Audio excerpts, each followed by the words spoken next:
Hey, ladies and gentlemen. That's right. It's Saturday, July 18th, 2020. Got a little IAFL action going on. Hopefully you're hanging with us and not going away in this wonderful heat. 91 degrees here in Atlanta, Georgia. So sit back and enjoy. We got the divisional round playoffs, Georgia style. First up, 5 p.m. kickoff, Metro Atlanta Horsemen versus the Atlanta Tigers. We'll be right back with you. I'm Bo McMichael. Got my two cohorts, Adam Collins and Craig Chapman, with us here on the Score 58 Network, bringing the IFL action full effect tonight, ladies and gentlemen. Doubleheader. Pay-per-view action only for those ones that really want to watch some football. Also for those people that I gave free stuff away to. God bless.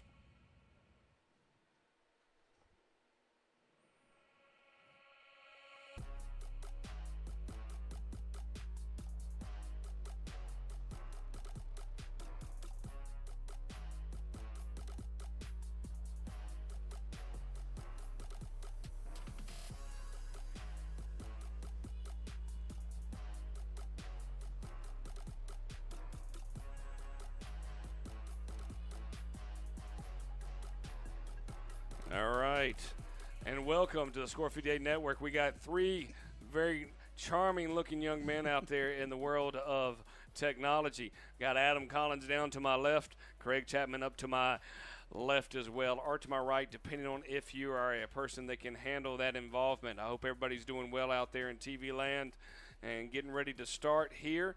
Hope everybody enjoys themselves. Other than that, gentlemen, talk to me a little bit about what you think is going to happen here tonight. Football. Football, and you can't ask for anything better. That's the best thing in the world. And with technology, we always have different things that might happen. So I'm going to let y'all talk to me a little bit about this key matchup here in the Georgia divisional round while I fumble with my phone and get us started. All right. That's awesome. Go ahead, buddy. To start out, I think this is a rematch. Craig, what was the score the last time? This was a 20-6 game, I believe. Yeah, it was shocking to me that the Tigers were able to hang around as long as they did. Just because I think it's one of those things where I think they're just outmatched talent-wise. Not to take anything from the Tigers, I just think that the Horsemen are a very good team. Yeah, well, we've talked about this many times. The Tigers have the opportunity, have the ability in their skill position, and I think in their front seven to keep this game close. I think both teams are going to score because I just don't. There's too many offensive weapons on the field. It's going to come down to in my opinion, it's going to come down to three things. Number one, turnovers. If you're the Tigers, you're looking for cheap ways to score early. You need to get a turnover, a fumble on a kickoff, a tip pass, something like that. Field position is going to be a big deal. Are you pinned back? When we saw the Horsemen go 99 yards against the Cobras to win the game, 99 yards in the clutch. And then the heat. I don't care if it says it's 91. It feels like it's 191 outside. So, it's going to be one of those things where it's an endurance tester today. Well, I agree with your estimation as well, and I agree with all of those. I think special teams are going to be a big deal. And what I will say is the Tigers' track record with turnovers is not a good one. Yeah, they on average, from the games that I've called, will turn the ball over twice. In the last game we had, they did a much better job. They did a really good job of protecting the football. Played a really clean game. And that's the key right now. You're playing the defending IAFL champion, so you're going to have to be clean because if you're not, then you're not going to give yourself much of a chance. So, and we have a chance. I'll throw some highlights up a little bit as time goes on. But talk to me a little bit. It was 20-6 last time, week 1, February 22nd. Mm-hmm. Is that even in the conversation right now, or is it out of the conversation? I don't think it's going to be anywhere near that close. You think it's okay? So, based on that, we lost some internet because it's a little bit located in Ellenwood, Georgia. So we have some issues kicking in with that. So we have to kind of take a pause and make sure we get everything squared away. So talk to me a little bit about what you think the score might be. I think it's going to be 42-10 Horsemen. Okay. That's just my own personal thoughts. I think that the Horsemen or have learned some things by that Cobra game about themselves. That the situation you put yourself in when you don't just put somebody away, Right. when you let them hang around. Not to take anything away from the Cobras because they're obviously a very good team. But there were opportunities where the Horsemen could have ended that game and did not. No, and going on that, talk to me the last two scores. Last time, and I'm there to my left, so I always point that way. Apologize. The two scores, Georgia Falcons versus the Atlanta Tigers. Score was the final. What was the final on that? 35-6? It's there on your paper. It's right there on the part. You can look. You can cheat. It's okay to cheat. I'm a cheater. All right. Let's see. Let me get my. You give all these people prep work on that part, and then I know. The Tigers won 39-0. Okay, 39-0. It was 39-0. That was the score. Okay, great. So you got a 39-0 versus the 28-26, and they had 2 weeks off. Mm-hmm. So 3 weeks off realistically, because next time they played is 26. So we've had 3 weeks in this. So. Well, the Tigers, you're going to feel good about yourself because you came out and you played pretty good ball. Now, granted, your opponent was not what I would deem a top-notch opponent. They were not good.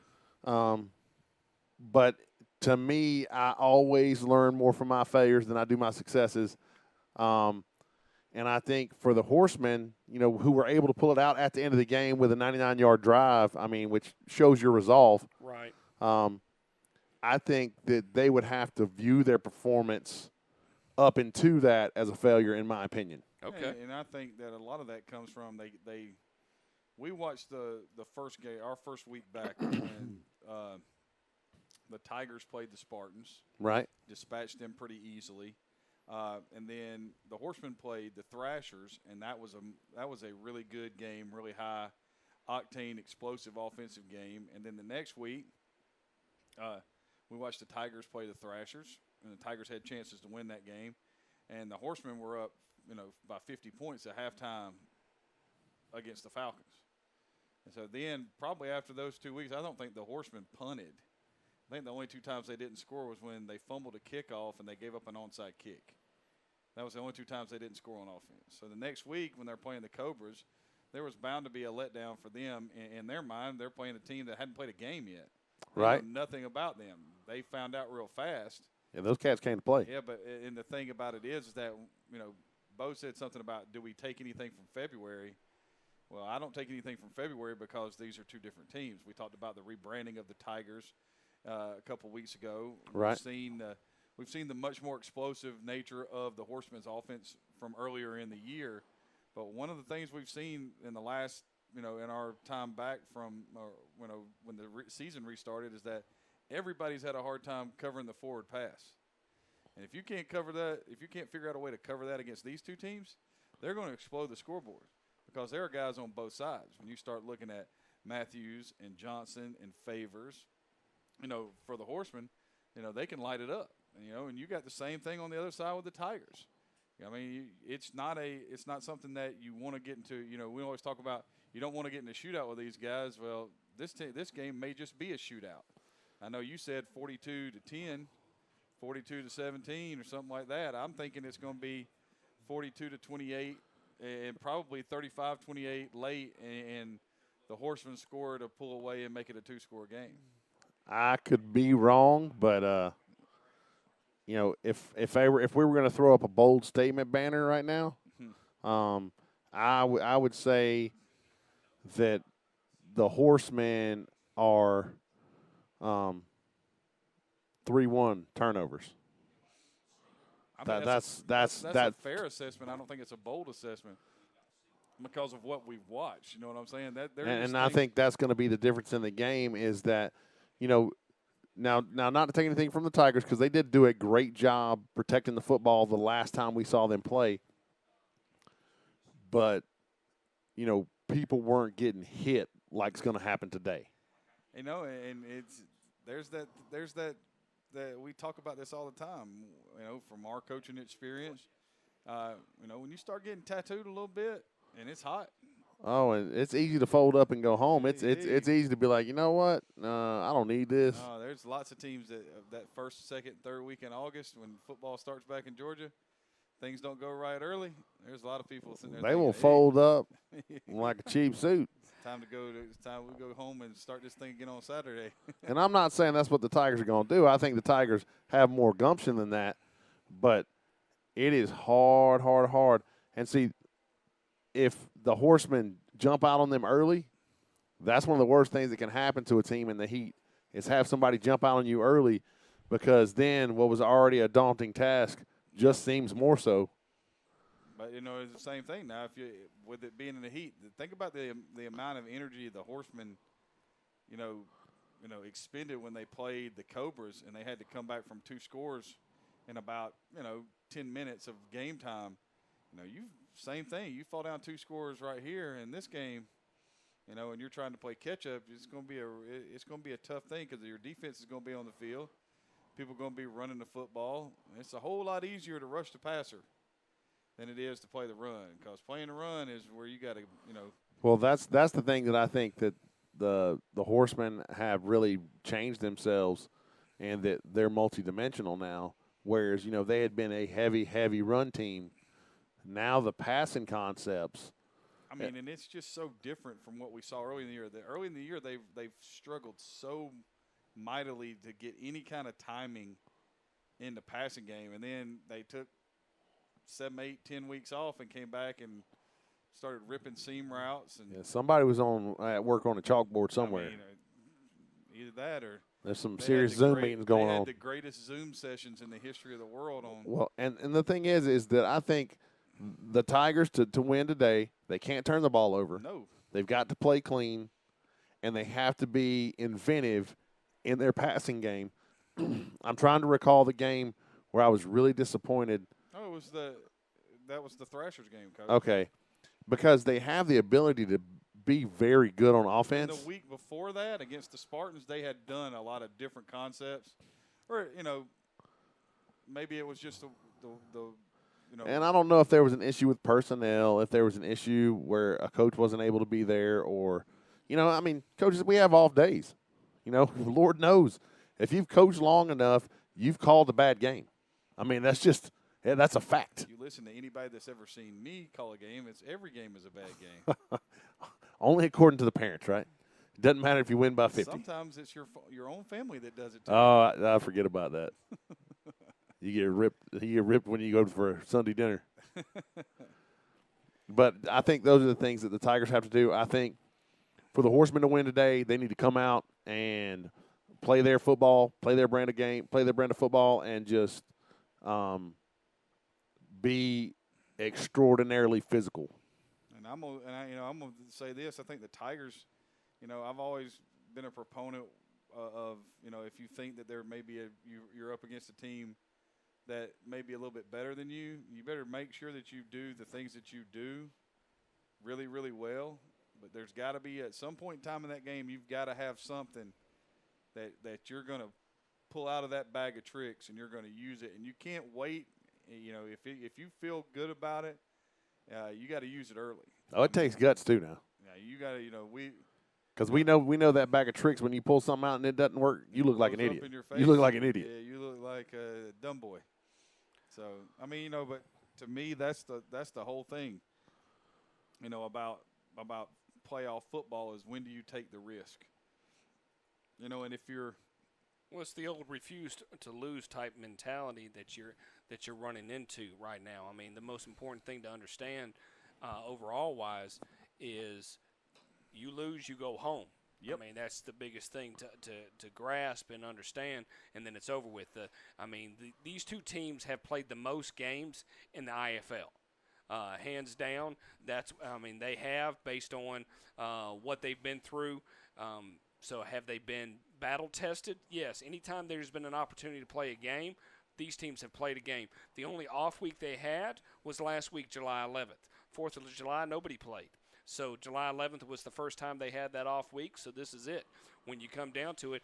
And they're playing their opponent. If whoever comes out victorious, they got to get ready next week. It's a lock and load situation. They've got to get ready for the Thrashers or the Cobras in that situation. Wow. So Yeah, that's not something to look forward to. No. I mean, it's very interesting, and we're dealing with technical issues. We're talking about 95-degree temperature, and everything is beginning to overheat. So we're going to get to this game shortly. I appreciate everybody's patience. Our beautiful faces, everybody loves looking at them, but we sometimes kind of have to take a moment and get away from it. So. To be able to do that. So with that further ado, we might have some other issues to begin with, so we're going to adjust to it as much as possible. I am going to spin it back to the game and let y'all break down the game, and I'm going to deal with what we're running into. But, Roger Dodger, good buddy. All right, have fun. All right. Football. All right. There's some guys walking around. Not kidding. The Horsemen are fixing to receive, and the good news for the Tigers is, I always want the ball to start the second half. That's one of those things that I always like. And I don't know if that's because, I want to see what their offense is going to do first. That's usually my first thought as a coach. My partner would probably disagree with me. He would probably say, let's get the ball and go ahead and prove to them we're going to drive down and score. I'm a product of my upbringing. I will say that. And my father was always a defer guy. He always thought it was the best thing in the world to put your defense on the field first in the game, and then to see how a half goes, and then to be able to make the adjustments to how they're playing you and come out in the second half. Start the third quarter off right. Start the third quarter off. That halftime adjustments was a big thing with my father, and it was one of those things that when I wanted to be a coach and started thinking about being a coach, I was always like, hey, we need, if I go into halftime and my dad's in the stands, I better do something different, because if I don't, he's going to let me hear about it. Yeah, that's one of those things I've never understood, people that don't adjust. I mean, sometimes you don't need to. If you're up 48-0 at halftime, well, why adjust? Roll on home with it, and do what you do. So I mean, but the heat's killing us right now. Yeah, it's going to be rough today, especially out there if there's not. Well, the sun will go down here in a little bit, and unfortunately, this is an early game, and these are one of the things you battle with technology. Is we're just glad that the teams were able to find a place to play right there in Ellenwood, and excited that we're going to get to watch some football today. And the fact of the matter is that the Tigers and the Horsemen took that opportunity to find a place to play. Shows you how much people are wanting to play and see football and do all of that stuff. No doubt. And while we've got a minute, I'd just like to thank the IAFL sponsors, the Phantom Horse Brewery, located inside of Pie Slinger's Pizzeria. Yes, sir. And Rico Monuments. They've been serving the tri-state area for 128 years. That's a really long time. Seems like a long time. Like, I'm almost that old, but not anymore. Not since you shaved. You're not. No, not since I shaved. I look like a small child now. One of the kids said, if you held a shotgun, you would look like Elmer Fudd. And I was like, well, thanks for that, buddy. Appreciate you. Yeah. Make sure you understand. That's a nice boost to my confidence. Good news is I think we're gonna hopefully for the next game that we have next week, and that will be the Georgia Championship. And my guess would be that the Cobras face the Horsemen. That's my guess. What do you think? It's going to be, the Cobras, we saw them kind of half and half. We were watching, and we had another game that day, and we were doing things like that. So we were switching in and out. We right. See a little bit above it. They looked very explosive on offense. But we've seen the Thrashers. The Thrashers have a difference maker at quarterback, and whenever you have a guy, but I want you to stop and think about that. They went toe-to-toe with the Horsemen and should have won, in my opinion. And that was the first game they had played. Mm-hmm. And we always say that biggest jump that you're going to see in a season is going to be from game 1 to game 2. And we watched the Thrashers play the Horsemen, and they went up and down the field too. I think the nightcap of this is going to be an interesting offensive game. I think that will be an excellent game. and of course, then there's always who was able to make it. Is there a personnel issue? Is somebody hurt? Was somebody not able to be there? There's lots of issues. But hopefully next week at halftime, you'll get to see a glimpse of our tour of Pie Slingers Pizzeria and the Phantom Horse Brewery, because we'd love to tell you more about our sponsors. I love how you just put the pressure on right there. You like that? I mean, it worked. We got to Denver one time that way. I can remember being on certain broadcasts and you looking up restaurants to eat at. Yeah, but we're looking forward to the tour just because we want to know what it is we're talking about. We know the reputation is there, but, seeing is believing. So knowing it's half the battle. Yeah, go Joe. But just so you know, this is the first official playoff weekend for the IAFL. I'm sorry. I had to clear my throat. I apologize. The Interactive American Football League. And you have games in action today. In the North Carolina division, you have the Carolina Cards, who are undefeated. And they are playing the North Carolina Kings. The winner will play the winner of the Carolina Venom and the Goldsboro Jets.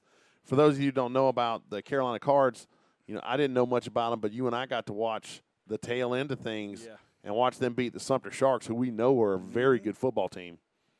As a matter of fact, I think that is the Tigers or the Horsemen's one loss is to the Sumter Sharks. The Horsemen 12-6, I believe. And so we knew that was going to be a good matchup. That was a rematch of last year's championship game. We knew that was going to be good. And then in the South Carolina division, there's a wild card match between the South Carolina Gators and the Hilton Head Sharks.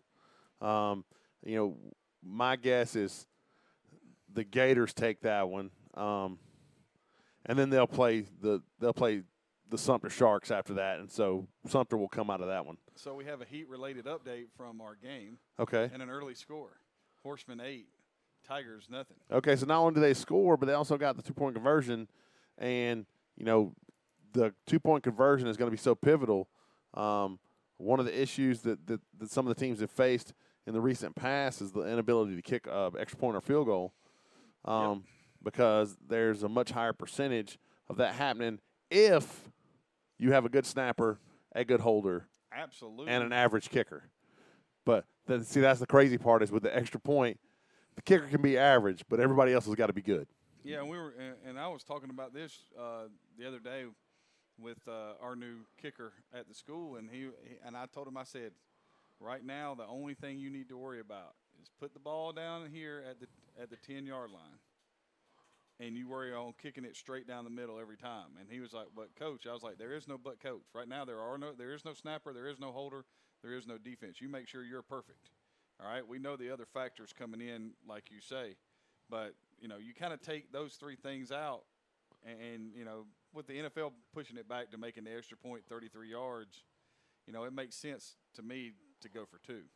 I would rather go for 2 anyway, but Well, there's just so much that can go wrong. Yeah, I mean, if you get any kind of, like, if the snap veers off one way or the other, or it's mishandled by the holder, laces out. We all know how. All right, Ray. Ray Finkel feels about Dan Marino. We all know that.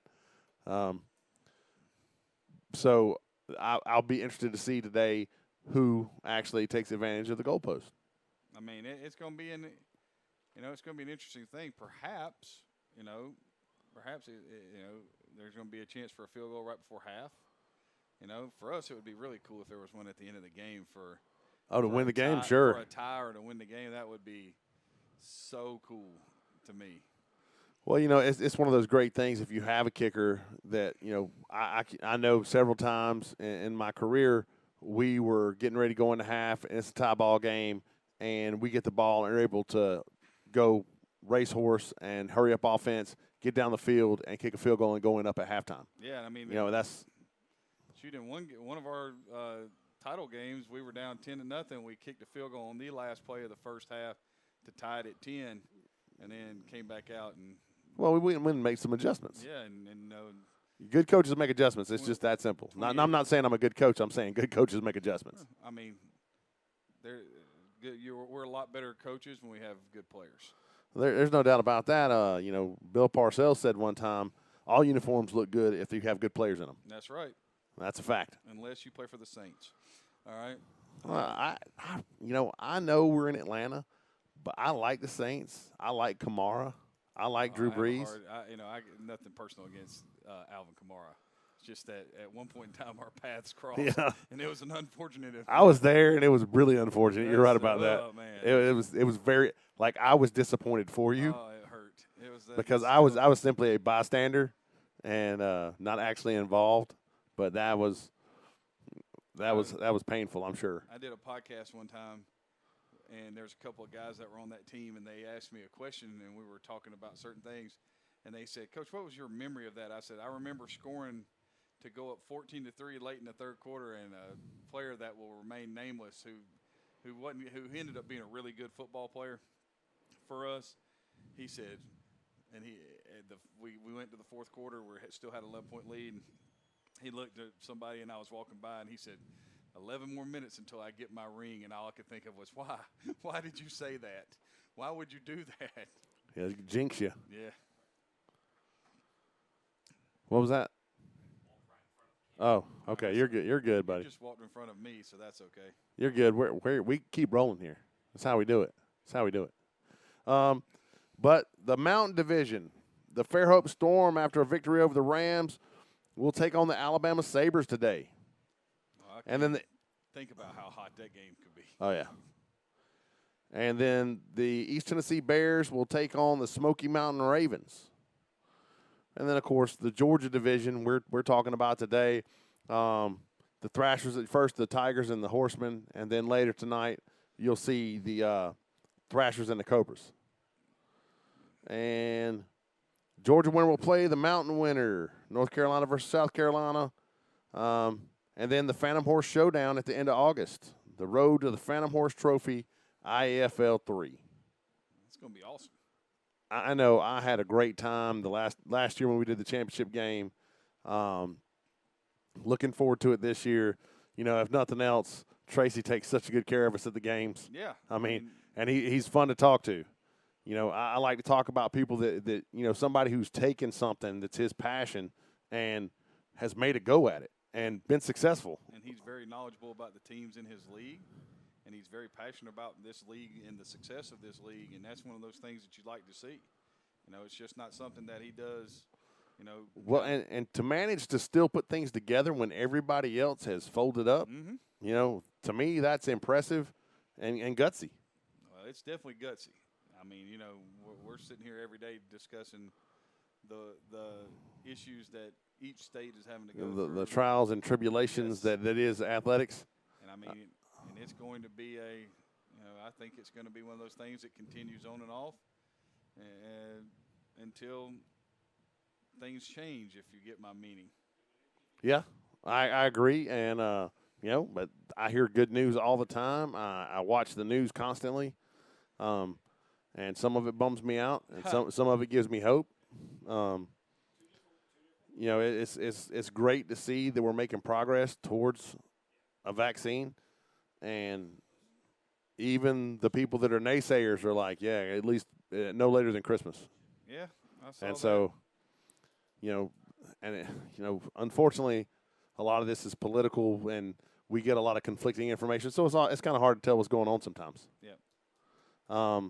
That's why we like football. We know what's going on. It is, man, and that's what I love about sports, is especially football. Its ability to bring people of all different backgrounds and demographics together and rally around something. Yep. And that's really what we need, with all the crazy stuff that's going on in our country right now. We need something to rally around. I think football that's one of the reasons why I feel that us being able to have athletics is so important right now. Because, to me, athletics bridges a gap that might not otherwise be bridged. And I've answered that question probably – 475 times in the last week. Coach, are y'all going to play? And it's from everybody, players, parents, my parents, my brother, my wife, everybody. My poor daughter, she's a senior in high school, and she's a competition cheerleader, and so she wants to know if I know anything because she's like, this is the last time I'm going to get to do this, and I don't want it canceled. I'm like, sweetie, I don't know what to tell you. Just, just stay positive about it. Yeah, everybody I talk to says that the powers that be are pushing hard for it to happen. They are. Which is helpful. I think so. It's it's one of those things.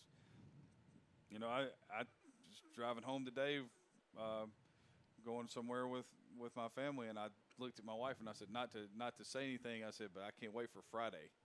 And she was like, Friday? I was like, I can't wait for Friday, man. Friday cannot get here fast enough. She was like, why? I was like, it's the opening day of Major League Baseball season. And she was like, don't say anything. You're going to jinx it.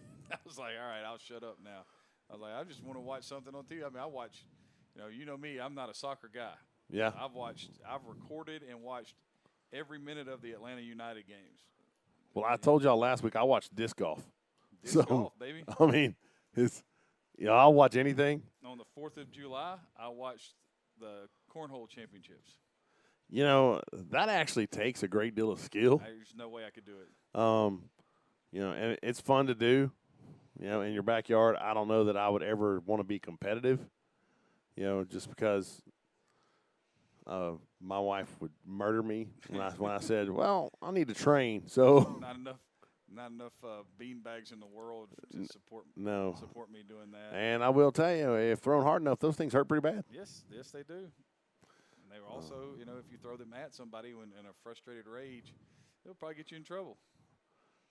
But we're excited about today's game, this first official playoff weekend for the IAFL. And we're currently working towards a solution with our technological issues that are taking place at the Horsemen Tiger game. Just a reminder, the Horsemen are up 8-0. Yes, they are. Which I see as validation of my prognostication. To you, that is so, standard operating procedure. Yes, correct? and I think so. SOP. Now, the funny thing is, Coach, is that, we're in a point in time in the year where normally the IAFL is done. They're normally done at the end of June, correct? I think that is correct. So, I mean, if we're looking at this, we're playing football in pads in the hottest time of the year. Oh, no doubt. The fact that we're looking at this and we're playing a 5 o'clock game on a Saturday night, and it is blistering outside. Yeah, there's a reason why we don't start things till 7:30. As a matter of fact, in past years, we've oftentimes put games off till 8:30 just because we're trying to let the sun go down because it is brutal. Well, we had the one year we played the first week in September, and we played on turf, and we played at 5 o'clock on a Saturday afternoon, and I thought, first of all, the turf was made of concrete. It wasn't even real turf. Second of all, it was so hot. Yeah, the turf, that's one of the things about turf is turf does get just so hot. Just the update, looks like the Horsemen have the ball back. And from what I hear from our end is we're getting ready to go live again. All right. That's exciting. Are we? I know nobody else wants to look at my beardless face. And here we are. All right. And we're rocking and rolling. It's going to take us a minute to get settled in and make sure all our boards are correct here. I'm looking for the sticks, and I don't see them. Well, right now, I'm pretty certain that it is still the first quarter because this is the same way the teams are going. That's a good point, Coach Chapman. You are also observant. And I'm also ugly, as you just saw. Well, we do have faces made for radio. All right. Got a doubles look out of the Horsemen. Rucker's in the gun. There's a snap. Quick give to Peanut off the left side. He's going to be brought down by a host of Tigers. And I will tell you guys, even with my glasses on, those Tiger numbers in the sunlight, still nothing.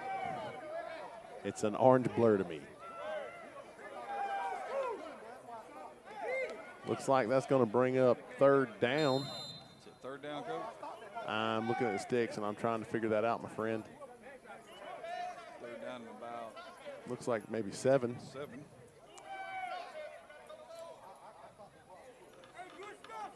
We just had third down confirmed. Somehow I ended up at 36. That's my bad. Rucker in the gun again, that same doubles look. Rucker drops, pressure, rolls right, has to throw it up. It's up for grabs. Oh, nice job of knocking the ball away. Should have been picked right there. It could have been, Coach. However, Nice job by the Tigers right there, having underneath and over the top. yeah, no doubt, kind of knew where the Horsemen were going to try to go. I'm sorry, that was 2nd and 7, so this is now 3rd and 7. All right, we're good now. We're good to go. But that pressure off the right side, off the defensive right, was what forced Rucker's throw. And, He's been very successful. if he has time to stand there, he will absolutely eat you up.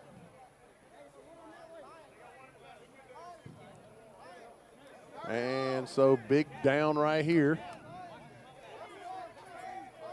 If you're the Tigers, you definitely are looking to get off the field. There's a snap. Rucker drops, looks to his right, has a man, lets it fly. That's going to be a first down. Yes, it is. That ball caught by Chris Williams. Brought down again by a couple of Tigers. And again, I apologize to those Tiger fans at home. If I could make the numbers out, I would tell you. But with the sunlight, that orange and the sun just do not mix. And, Coach, what kind of first down would that be right there? Well, I'll tell you, my friend, it's not just a first down.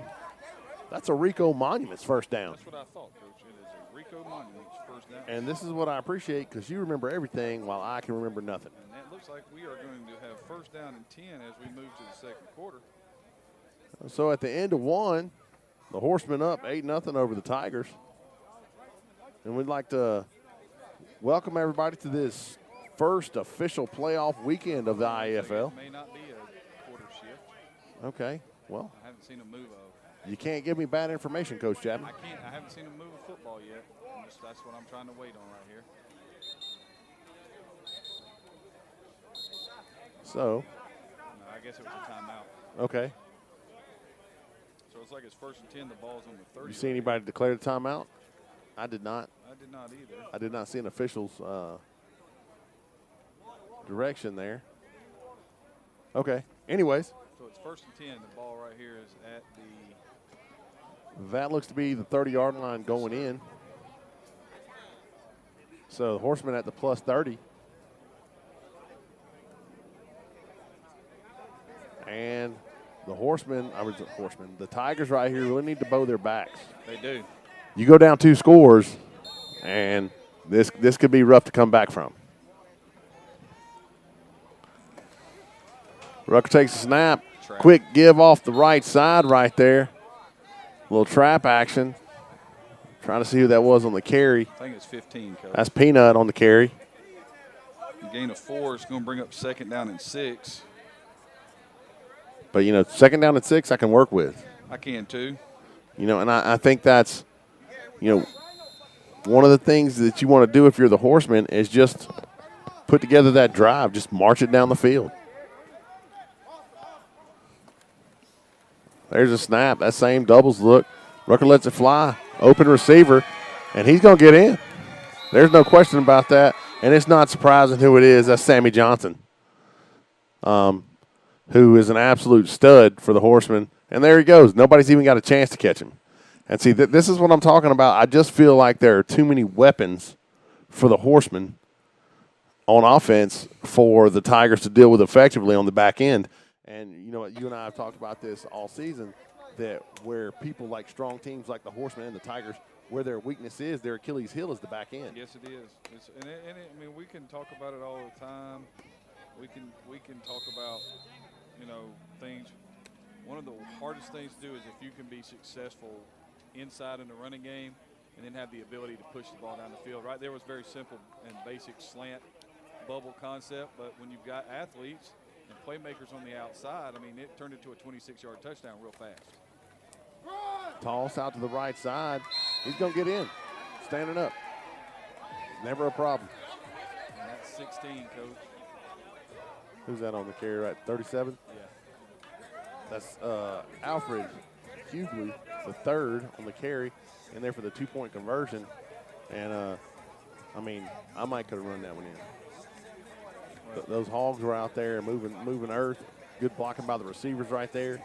Just all around, good play. And, you think it's only 2 points. It's not that big a deal. Oh, it's a huge deal. But now you put a lot of pressure on the Tigers, who not only have to score, but also have to get that 2-point conversion on both times. And here's the thing. You're down 2 scores. All right? Now, and if you want to be truthful about it, you're really down 4.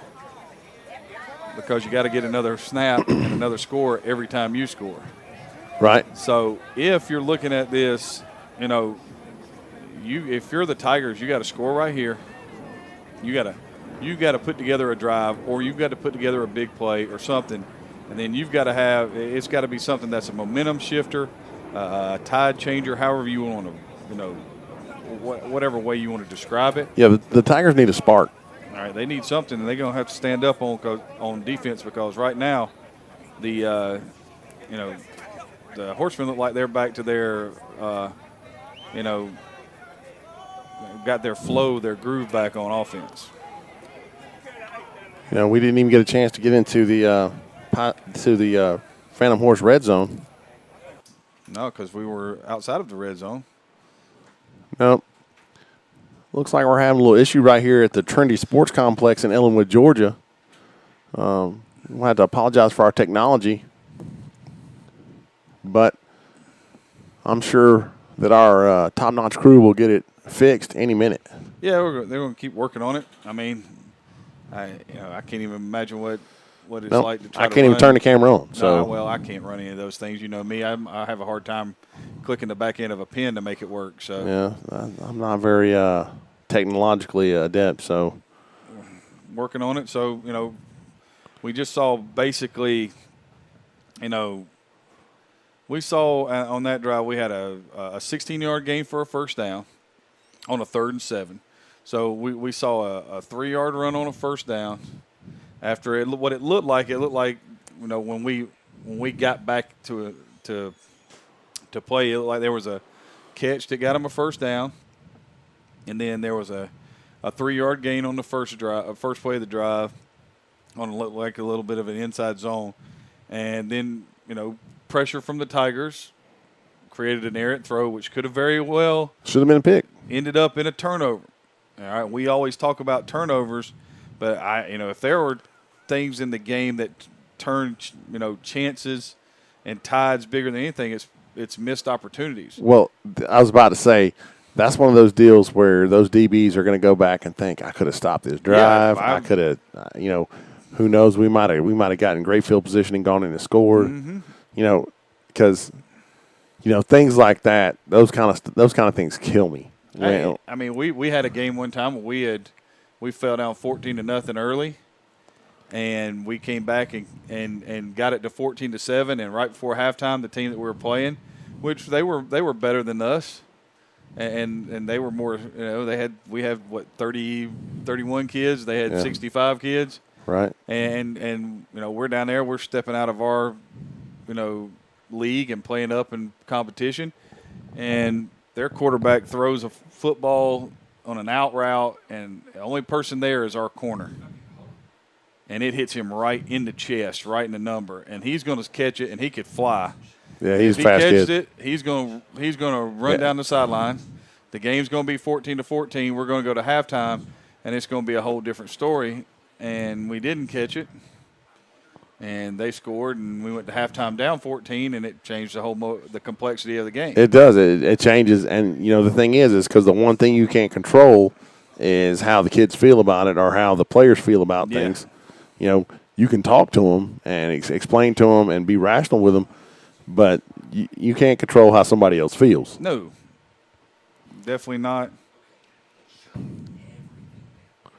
So, I'm sorry, Coach Chapman, I interrupted. No, I was just, we talked about it. They had the chance to get off of the field. They gave up the 16-yard gain on 3rd and 7 for a first down.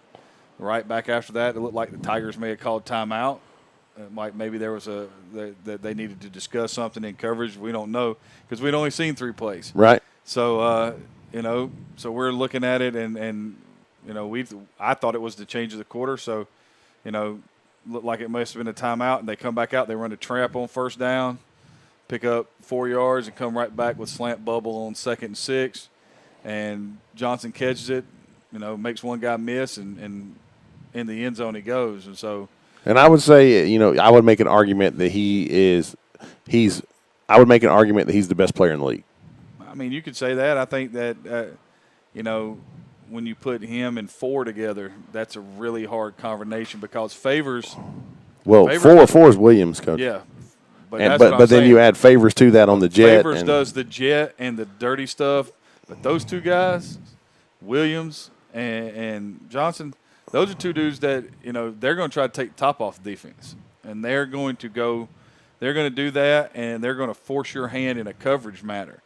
And we've talked about that. The reason, that these games have been the way they are is because that, it's hard. If you're effective throwing the football, you make people on the other side of the field, especially defensive coordinators, you make their life uncomfortable. All right? And head coaches uncomfortable. I can remember we had the best defense in the state. One year, I think our guys gave up 3 points a game, and we played a scrimmage and 15 games, Georgia high school football. And we were playing in the playoffs, and we had all jokes and kids aside, we're playing in the playoffs, and we're up by like 3 points in the game. And I'm sitting there, and we got them pinned back on the goal line deep in the game, and we're in man coverage. Not cover one man coverage either. I'm talking about straight zero coverage across the board, and I'm thinking to myself, can we please just play cover 3? But that was our identity. We played it man. We pressed people. We pushed them out of bounds. We were going to jam people. We were going to make their life miserable. All right, but that was something we worked on every day. It's got to be hard to try to mix and match coverages with defenses when you don't know how many days you're going to get to practice. And if it's just 1 or 2. That's one of those big things that, you wonder how often all these guys do something else professionally. Yeah. And you're trying to figure out, how much time. It's hard enough when you see guys every day, much less, a couple times a week. Now, I can remember just trying to figure out. And here we go. Like a little early action. It's the first game of the season, and as you can see, there's 2 gentlemen blending into the background, so we'll hopefully take that off. But most importantly, this is their first matchup, the Tiger highlights, and we'll show the Horsemen right after this and let y'all talk about it in kind of some detail. Maybe they should reenact this a little bit more from a Tiger perspective. The Tigers took advantage of some passing, some 2-man game in that first game that, Wow, there could not be a bigger hole in the history of the world right there. But this was a good game. I mean, you can say one thing right off the bat. Everybody's wearing long sleeves and hand warmers. And there's no need for that. I mean, that's the thing. Right now, what we haven't seen, we've only seen 4 or 5 plays, but what we're seeing right now is how they're getting after the quarterback. And this is what's going to have to happen for the Tigers. They're going to have to be, they're going to have to be movement in the pocket, and they're going to have to be on point with throws, and it's going to have to be on time. That throw right there, 1, 2, 3, get the ball out of your hands. All right? You're going to have to do a lot of this because sooner or later, the Horsemen are going to start putting the ball in somebody else's hands so that they can run some clock. I was shocked in this game about how well the Tigers played the run. That was early on in the season, and we talked about it. The Horsemen were not very effective in a spread look. Right there, you can just see how much pressure they're putting on Rucker. And there was no blitz there, Coach. That was just 4. Great job right there to scramble and stay alive and get the ball out. That's the kind of things that we have to see the Tigers do today.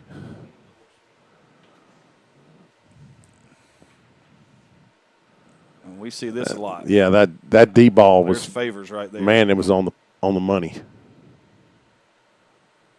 I mean, they do a lot of things that I like on offense. But one of the things about And there's there's just an example of the way things are. They have the ability to get deep down the middle. They have the ability to stretch you on the side, and then they get after you. I mean, because these two defensive ends, Coach, and they just get after you, and they wrecked the championship game last year. Yeah, they did. I mean, it was one of those things where Darius Gillette and Curtis Benton. Goodness Lord, did you see that catch by Sammy? I did not. That was impressive. Of course, now that's perfect right there. He's stopped. That wasn't pass interference. That was just stopping and using body position. But this right here, these are the kind of things that are just that's timing. Yeah, perfect throw. That's awfully hard to defend.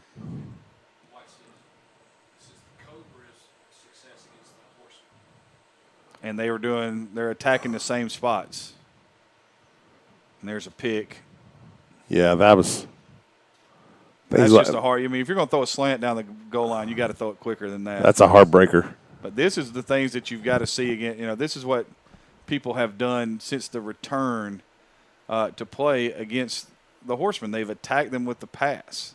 And a reminder, the Georgia Thrashers versus the Georgia Cobras will be at 7:30. You can go back on to Score 58 Network's website and purchase your tickets if you'd like to watch who's going to play the Horsemen and the Tigers. Currently, we're still in the first quarter. We had an injured player, and it's Metro Atlanta Horsemen 16, Atlanta Tigers 0. We'll be back with you shortly with the live telecast. Sorry for the heat-related issues. Well, they're just taking this thing and exploiting the secondary right now. Yeah, just slaying it around. That pick is just. Yeah, but I mean, you see how long that was not a. Yeah, you can't wait like that. That ball's got to be out of your hand. All right. Yeah, this was we watched a lot of this. This was, we've got things coming up tonight. There's going to be some serious playmakers on the field. But, I mean, if you look right here, the Thrashers get after it on defense, plus they got difference makers on offense. I mean, they're going to throw the football. That's what I like. I'll wake up in the morning and start throwing things around the kitchen, all right? And I'll throw the eggs in a pan, cereal in a bowl. And right there, he just walks away from everybody. Yeah, and how he got to the corner of the end zone without blowing everything in that ankle out, I have no idea because we've walked that, and that's not good. Yeah, that's rough.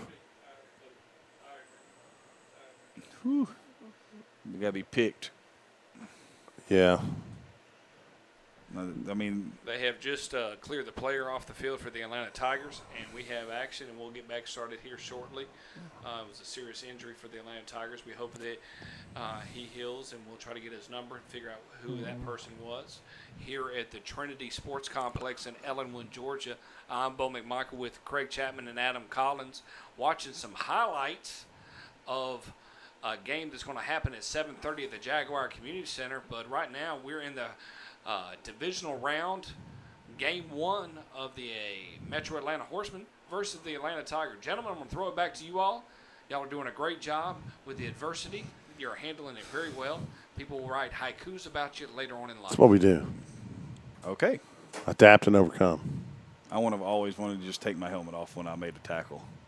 But, considering how ugly I am and how small I am, I probably would have never made a tackle. Well, I never took my helmet off when I made a tackle, even a sack. If I had a sack, I never took my helmet off because this is something my daddy told me.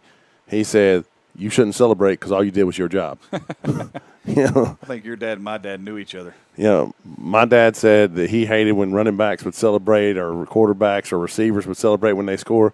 He said, all you did was you did the same thing them 10 other guys are doing. You did your job. Mm-hmm. And my dad, unlike myself, was a running back. And, he always said the first thing he would do when he would get in the end zone is find the referee and give that guy the ball. And then jog back to the huddle because he had something else to do. Yep. As Coach Hughes and Coach Campbell and I know a couple other coaches would tell you to find the offensive lineman and slap him on the head. Yeah, I'm all about getting fired up with your team. Here we go. But, Tigers look like they had the ball. Can you see the stick over there, Coach? I think that's a first down, my friend. Looks like it's 1st and 10. It looks like the ball is on the 39-yard line. So that's the plus 39. The Tigers are coming up. Flushed from the pocket. Looks like I thought he might get away right there. I thought he was going to. Brumfield was going to pull a Houdini act right there on us.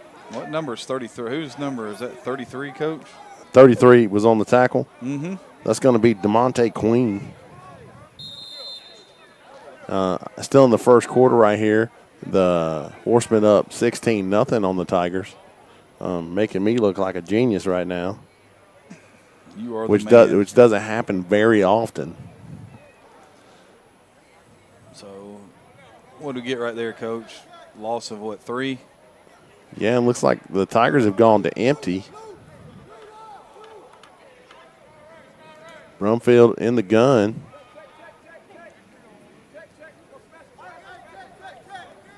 Check with me on the sideline, looks like.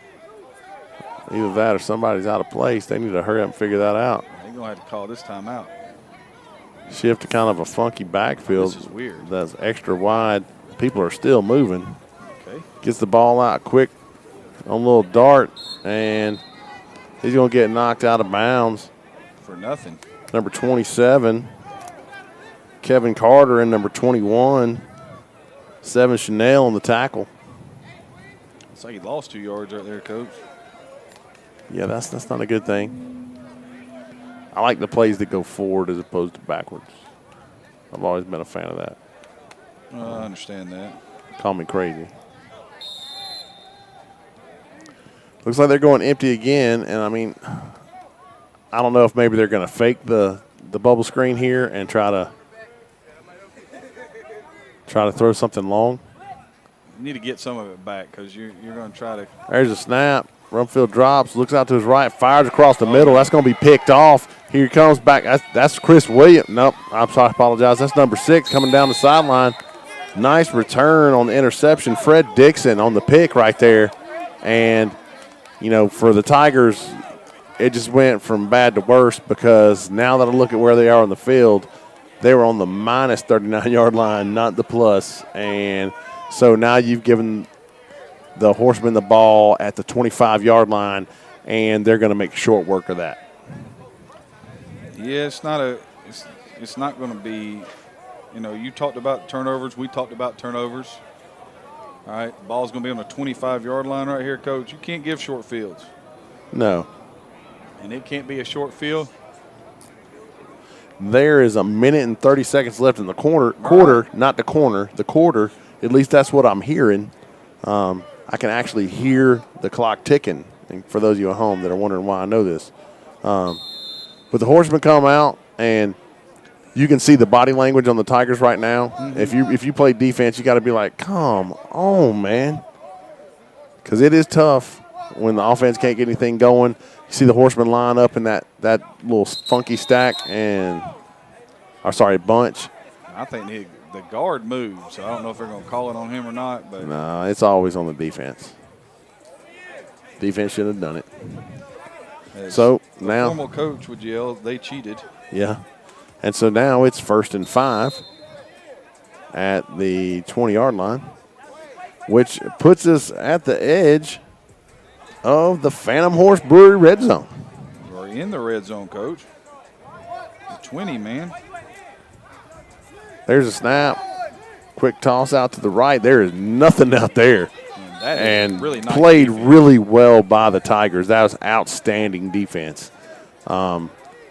Unfortunately for them, it's only going to bring up like 2nd and 9, despite the fact that was a 4-yard loss. But what we're going to see right here is we're going to see some sort of quick passing game or something thrown across the middle. In my opinion, that's what we'll see. Slant or a dig right here, Coach. Okay. I'm telling you right now. They're in that tight bunch on the right side. And it gets blown dead. Let's see what's going on. Looks like a referee's counting people. Yeah, he just gave a substitution infraction, and that's going to be on the Tigers. If you're the Tigers right now, you're hating life because not only are you in a tough situation, Then you jump off sides, but you get it back because you make a great defensive play. And then you have a substitution infraction, which gives them another 5 yards. And so now it's 2nd and 4 instead of 2nd and 9. Mm-hmm. That tight bunch out to the right side. Rucker in the gun takes a snap, rolls to the right, looks downfield, throws it intermediate right there. See who's trying to see that ball. Broken up nicely out there. Yeah, it was a good defensive play right there. Trying to see who that pass was intended for. Can't get a jersey number with him walking like that. Okay, there it is. That's Favors. Yeah, it was intended for Favors. I'm trying to see who broke it up. Yeah, good luck, buddy. It was one of the Tigers. It was a nice defensive play. It was the guy in the gray jersey with the orange number. I guarantee it. That almost sounds like the person that it might have been. And the ball was on the 19 that play, and then they backed it up. Well, you know, whatever. Whatever floats your boat, right? That's right. But, you know, they're still sitting in 3rd and manageable. Went back to that doubles look. Trap or inside zone. Just off the right side right there. Going to bring up 4th down, though. It's going to bring up 4th and 1. This is a huge play. You know, if I'm the Horsemen, I absolutely run the trap right here, which is a great play. Is that 15 again that ran the ball, Coach? I believe that was Peanut. If I'm wrong, I've been wrong once before, so. Actually, that might have been Taekwon Bazemore. Number 37? I think so. So I apologize. So that will be the end of the first quarter right there. So, you know, they dodge a bullet right here because I think if you go in, you know, it's bad enough if you go down by 24, but if you go down by 24 at the end of the first quarter, that's pretty demoralizing. Yep. It's easy to give up. It's hot. You know, to my knowledge, the Tigers have never beaten the Horsemen. You know, so you have this, you know, monumental task already, and then you sprinkle in your mistakes, doing favors for them, giving them a short field on an interception, and you know, it won't be long before you start going, you know, what time can we go home? Because we've all been part of games where our only thought is run, clock, run. Yeah, there have been games. And again, if you've never experienced this, you haven't played or coached long enough. So they're not going to change it up today? You're just going to keep the ball down here and keep playing?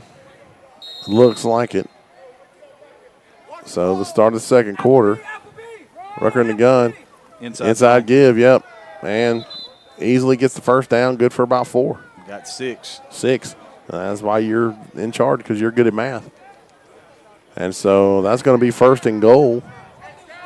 Ball's at the 10-yard line. Yep, here for the Horsemen in the Phantom Horse Brewery red zone. What kind of first down was that, Coach? That's going to be a Rico Monuments first down. There we go. For those of you that are fans of Score Sports 58 Network, stay tuned for next week's halftime show where we show you the Pie Slingers Pizzeria and Phantom Horse Brewery. Rucker under center. Give a little counter action, and it's going nowhere. Blown up by the Tigers. Nice play. You know, but we were discussing earlier that first game how tough the Tigers played the run. And, you know, they definitely sniffed that one out. What number carried that ball the last time, Coach? That's a great question. Was that 20? I think that was 25, Brandon Felder.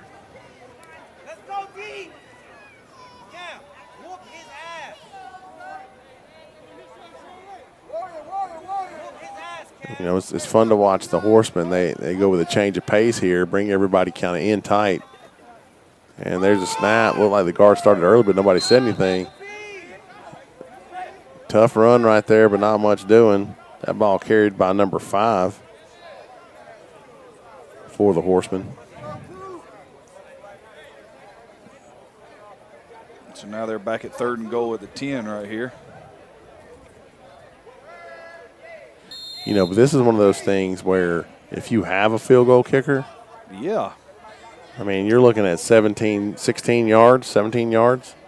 It's going to end up being a, 27 yards. 27 I apologize. field goal right here, and you're going to have the opportunity to put yourself up 3 scores. And then it starts to become a race against the clock for the Tigers. Mm-hmm. Because, once we get out of this quarter and we get into the thick of the middle third quarter, you got to really start thinking about possessions. How many more possessions am I going to get?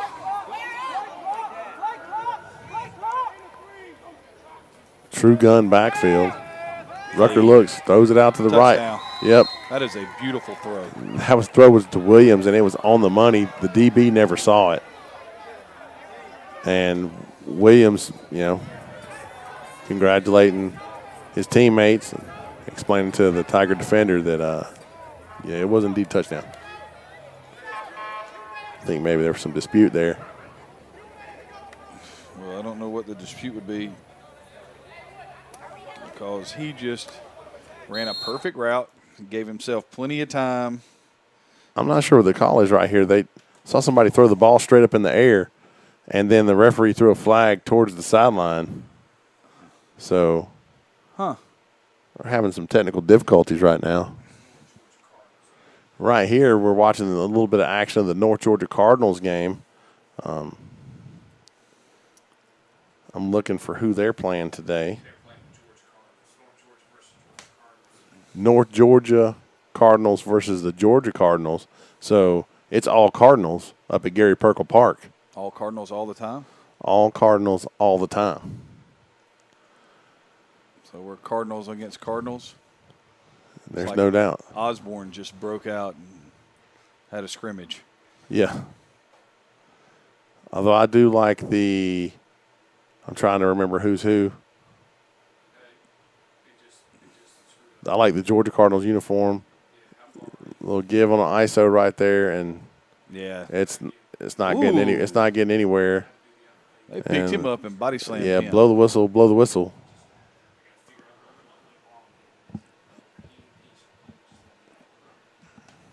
But this is one of those games. Is there a flag? They throw that down? They're going to call unnecessary roughness for the that's one of those things. You didn't need the extra. You could have. But that's one of those things where, it's just they just call it targeting. Huh? He did the fist to his head, unless he was scratching his head or something. Let's see. I thought they would just call personal foul because he picked him up. You're not supposed to pick somebody up and suplex them anymore. Well, that seems boring, but I hear you. I'm a big fan of suplex. So, first down.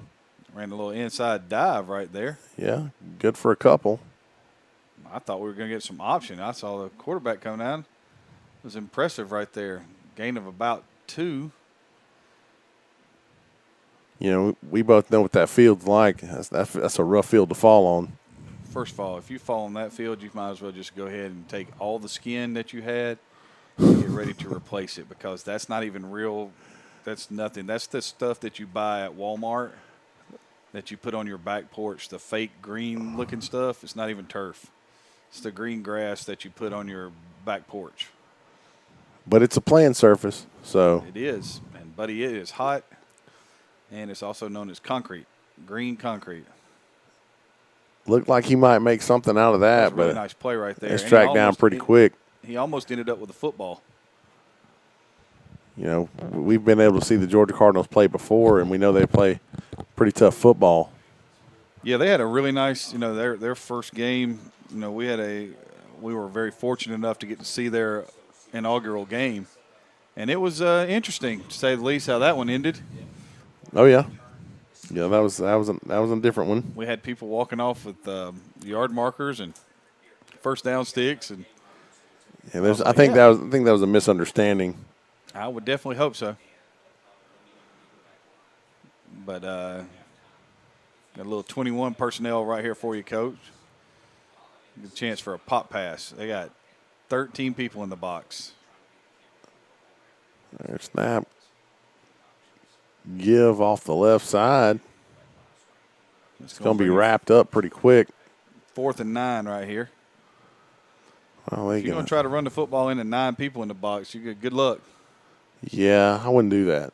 I mean, I'm just saying, numbers are not with you. Well, that's one of those things, we've always talked about that we should write a book called If You Can Count, You Can Win.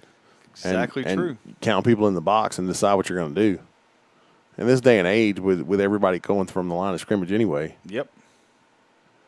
The offense should have the chalk last every time. I mean, look right here. You got people running all over. Oh, quick kick. Smart move right there by the North Georgia Cardinals. Yeah, I mean, And for those of you at home, North Georgia's in the red jersey, and Georgia Cardinals are in the white. Yep. Now, what do you want to bet that the first play is that counter play? Oh yeah, for sure. I don't know if they call that counter, if they call it, counter power or. So I mean, but they're going to run the football because that is what the Georgia Cardinals are built off of, a running attack. Oh, for sure. We saw them open up, what was it, last week or the week before? 2 weeks ago. No, my bad, Coach, 3 weeks ago. Okay. It all just runs together for me, buddy. Because it was the week before the 4th. Okay, if you say so. We promise. Yeah. I don't remember what yesterday was, so. It was Friday, and it was hot. Okay. Well, there you go. Just so you know, I was kind of wondering, just in case you couldn't remember what's happening in Georgia. We'll motion across. Jet. Blown up in the backfield. I don't look like there was a high snap. The timing was off. Yep. The jet is definitely a time and play. And, to critique the receiver right there, when we teach the jet, we tell that guy, you run as fast as you know how. And they're like, well, what if the ball's not there yet? That's somebody else's problem. You do your job. Because we want to give the ball to that guy we want him in a dead run when he gets the ball. And now everybody else is trying to catch him. Yep. Do not want it to be one of those things where, you can run it and get chased down by the 3 technique. We want you to be running and catch the ball. Yeah, as a matter of fact, when we run it, we don't block the 3 technique on that side. Because if that guy makes the play, then, we did something wrong. Yeah, definitely. And if that guy's a stud, we'll release from the center over on the backside, and all those guys will climb to backer and safeties. But I'm a proponent of tossing the ball up in the air and letting them catch it for a couple reasons. To me, that doesn't, you have a better chance at your mesh point. There's fewer things that can go wrong. And secondly, is if the ball falls on the ground, it's not a fumble, it's an incomplete pass, which is a lot better than a ball on the ground and people scrambling for it. Although you have to count the referee knowing that. Absolutely true. Absolutely true. We had that this year where they ran an inside shovel on us and dropped it, and we had a guy pick it up and run for about 20 yards, and then I was sitting there thinking the whole time, that's an incomplete pass. Slant. Ball's batted down. They almost threw that stick route right there, right into the linebacker's hands. And if they would have, it would have been 6-0.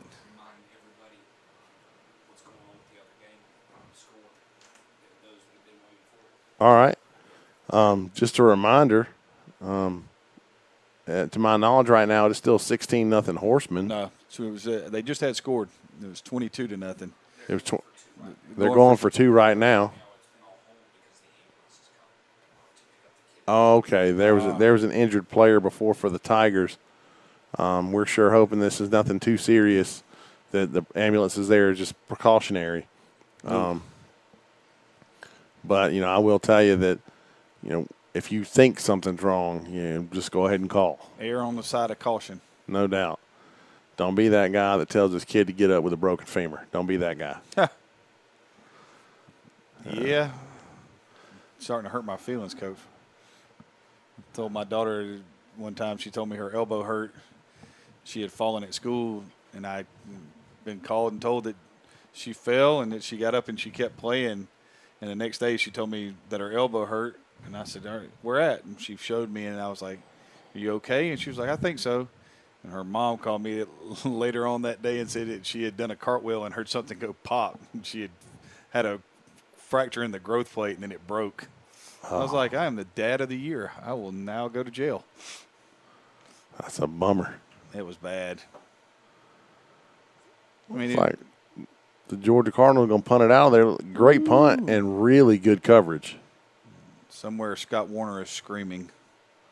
Yeah, nice job. Catch the ball. 17.4 yards every time you let it hit the ground. Catch the ball. You got to catch the ball. Now, I want to see the North Georgia Cardinals run the option right here. They ran the dive last time. I want to see them run the actual option. So right now, the Metro Atlanta Horsemen up 22-0 over the Atlanta Tigers in the second quarter. It looks like I might have been wrong. The Tigers might not get to 10 because it looks like the Horsemen are well on their ways to putting up a 40. Well, and we talked about it. How did the Tigers respond right here? Do they, they had a chance last time. It looked like they had a couple of guys open. But if they can score going into half and then get the ball to start, You got to get on the board. Yeah, I mean, it's one of those things. You got to have the make it, take it mentality. You got to score. Great thing would be to score, get a stop, score again, and then get the ball to start the second half. Yeah, if they don't get on the board in the first half, they're done. You're not going to be able to run that play. You turn around and hand the ball to a running back like that, and they've got 9 people sitting there. They're not afraid of you throwing the football. And I don't care if you ran the I option, or if you were wearing shorts and playing left guard. I had to say I couldn't help it, man. See Presley Langford practice pack right there. Oh, man. We got a little 21 personnel right here. Here comes the option. This is going to be the option coach. Well, No, it's pop pass. and it's broken up by Number 4. Georgia. Because if I say the Cardinals, No one would know. yeah. That way to think there, Coach. That way to put on your thinking. Well, I'm what they call a problem solver. Well, obviously, we've had to solve some today. Because if I was going to say anything, I would say if you got a problem, you'll all solve it. Check out the hook while your DJ revolves it. Well, that's exactly where I would go with that. That's what I'm talking about. If we have anybody watching, they all quit just then. What did those guys just say? Let's get it out of here, buddy. But, it's great to be able to watch football this time of the year, and the Interactive American Football League does such a good job with all the quality teams they have. Ooh, no. Yeah, No. He just tried to get rid of the ball. And so the Georgia Cardinals are applying an enormous amount of pressure. That's just because, Coach, they've got so many people up there that the idea that you're going to be able to try to play action fake something right there is just, That's three-step drop time. Shoot, that's you got to throw a screen. You got to try to do something where you're getting the ball out of the box as fast as you can. And it's just. Well, you're right. Screen would have been wonderful because you got all those people loaded up right there. And they're coming. So here we go. So back to action. It looks like there was a penalty. It is 24-0 currently. The Horsemen up over the Tigers. And it looks like the Horsemen were penalized on the kickoff. And it looks like they were penalized to the goal line. So you will kick off from the goal line. And then they onside kicked it. Oh no, they Lord, didn't. Did they get it back? And they're scrambling. Looks like the Tigers have it. But if you're the Horsemen, that is a gutsy call. But it also says to me, and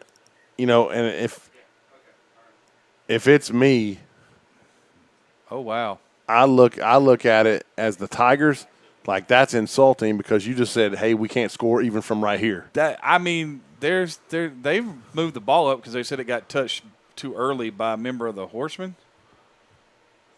Looks like it's what they're saying, or they call it offsides. And definitely score update here.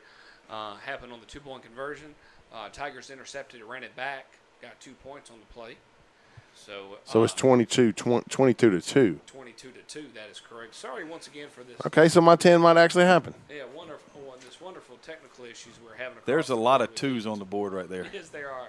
If there were 7s, we'd just head to Vegas at this point. So, once again, we appreciate everybody's patience right now. We're still in the second quarter. That's the if the IAFL ever decides to do a Vegas game, we're your crew. Yes, we're all in. We are all in. Yes. So looks like the Tigers are going to get the ball here. They made that decision. Yeah, I wouldn't let them kick it again. No. And here's the thing, ball right there, Coach. You just said something, and it stuck with me because you said they're sitting there saying onside kick it because they can't score on us. Why would, if you thought that's one thing, but why would you give somebody? They just scored 2 points. It's not like they're sitting there with nothing now. Why would you give them any extra added motivation? Now they're really, they're sitting there with a chance to get, more points on the board. They're about at where are they at right here? 35-yard line? It looks like it.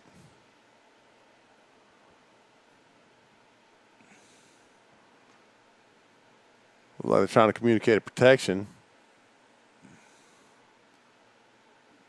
Rumfield in the gun. There's a snap.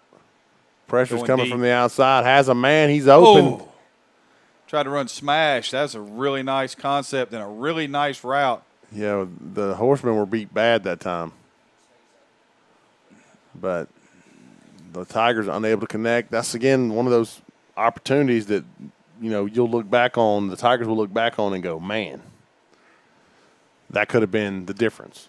I'm still finding this really interesting that they've got, they got the 2-point conversion. We've been calling football for a while. We ain't got the chance to see that. That's a long way to run.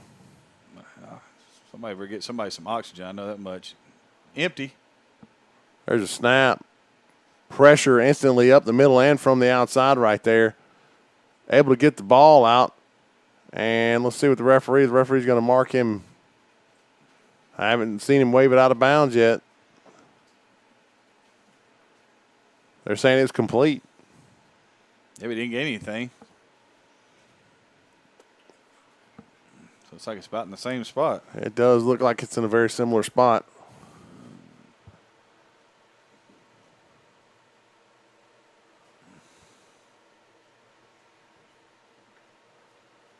In the gun, empty again.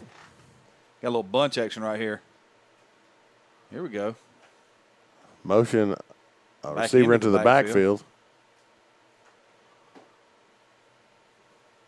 Taking a lot of time. Oh, that's what happens when you get a 40-second play clock, though. There's a snap. Good protection. Big hole in the middle. Ooh. Brumfield takes off running. He's going to get run out of bounds. See if they throw a keep flag him up, over keep there. him up, keep him up. So, that's one of those things you don't want a silly penalty. Not to mention, when you go out of bounds, there's so many, people and things that you can run into. So where did they spot this at, Coach? That's a great question, Coach Chapman. Because they're now, it looks like they're in the red zone. It's hard to tell. It looks like looks like they're just outside of it. Where are they at? The 20. Does look like they got a first down though. That's what I'm thinking. Although it's hard to tell with the angle of the sticks right there. Well, we can't see anything, and we're not getting any help. Nobody's giving us a call nobody's holding up fingers or down and any of that other stuff. But we're guessing it's 1st and 10 right here. Empty again for the Tigers. Ball's on the ground. Mishandled. He escapes. Great job by the quarterback just to get back to the line of scrimmage. All right. So that'll bring up 2nd down. But, that's one of those things that, it seems like every time the Tigers get something going, something dumb happens. And yeah, but I mean, this is huge. You've got to come away. I don't care, Coach. You know, I hate to say this, but I don't care if it's kicking a field goal. right, You got to score something. You can't waste this chance. You got to have points. And they're sitting right now. If you look at this, they're playing wide nines. One dude over here is in basically a ghost 9. Yeah, it seems like to me that I'd be running the football to the right. Even with the quarterback, there's nobody over there. There's a snap. Quarterback drops, sees it off the right side, takes off. Fumbled. And he lost the ball. And it looks like the Tigers were able to get back on it. But he's going to give up the yardage he accrued. It's like he's going to lose 2. And so now we're sitting on 3rd and 12. We are. You know? So, and this is not where you want to be. You don't want to have to be in obvious passing downs. This is one of those times where I think if I'm the Horsemen, I might even take one of my linebackers and spy. I think that's what they're doing. I think that's why he's sitting over there so he can try to stay at. They're trying to slide guys over. Now here come. They've almost bare-fronted. They've double-eagled that thing down there. Got a 0 and 2 threes. There's motion. Yep. Somebody started early, so now instead of 3rd and 12, now it's 3rd and 17. Mm-hmm. This is what I was talking about with the Tigers. You know, the Tigers are basically imploding right now. Offensively, the defense is doing the best they can. Offensively, this is just not going well for them because, and again, it seems like every time they have something go right, then they have 2 things go wrong, and which is super frustrating as a player and a coach. It's really frustrating as a coach because they've had chances right here. Here comes timeout. And, you know, the heat just, you know, compounds that frustration. So just want to remind everybody here in the second quarter, the Horsemen up 22-2 in this first official playoff weekend of the IAFL. This is the first of 2 Georgia Division games today that we'll be covering later tonight, 7:30. Is that correct? That is correct. 7:30 will be the Georgia Thrashers and the Georgia Cobras. I just don't want to tell people wrong. And then the winner of these 2 games will play in the Georgia Championship next week. And then the winner of that game, the Georgia winner will play the Mountain winner. In the Mountain Division, you have the Fairhope Storm taking on the Sabres today, and the East Tennessee Bears taking on the Smoky Mountain Ravens. I mean, just think about that. The East Tennessee Bears and the Smoky Mountain Ravens. Those are some really cool names. No doubt. And then in the North Carolina Division, you have the Carolina Cards taking on the North Carolina Kings, and the winner of that will play the winner of the Carolina Venom and the Goldsboro Jets. All right. The Cards have been a real shocker, you know, taking out the Sumter Sharks. Yep. Who is the sole loss that the Horsemen have. And then in the South Carolina Division, you have a wild card matchup with South Carolina Gators and the Hilton Head Sharks. And then the winner of that has to play the Sumter Sharks. Do. Yeah. So that's unfortunate for the winner of that game. Mm-hmm. Because I do think that's one of those deals where the Sharks, the Sumter Sharks, are just a cut above the other teams in that division.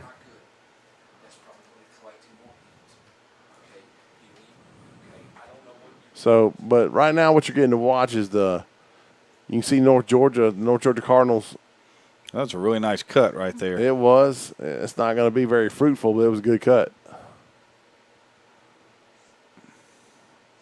Tough playing right there with the Cardinals. It was the Georgia Cardinals defense. I keep wanting to say Cardinal, but I keep remembering that both teams are the Cardinals, and that makes it tough. The Cardinal and the Cardinal are playing the Cardinal. Yeah. And only certain Cardinals can wear shorts in the offensive line. That's right. You know, I think I'm going to try that this week at practice. Just show up in some football pants. roll them up, see what the response of my players is. I think that's a great idea. Like, Coach, excuse me, what is your problem? Why have you lost your mind? Good Lord, look at all the people. I mean, it's 4th down. Throw the ball.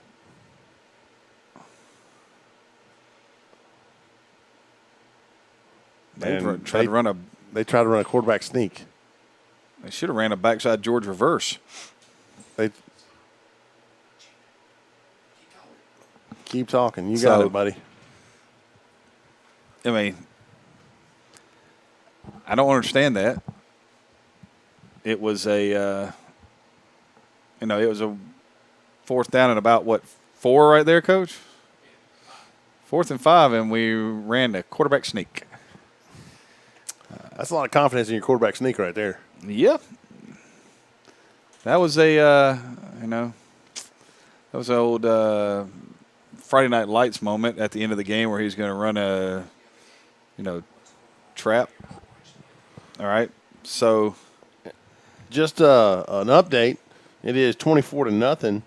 The 22-2. There you go, Coach. There we go. It was 22-2. There's so many games happening. It's hard for me to keep up with everything. The Horsemen are up 22-2 over the Atlanta Tigers. So that's going to be quite the battle. See the adjustments that are made as the game goes on, as well as in the second half. The Tigers had the ball down sitting there.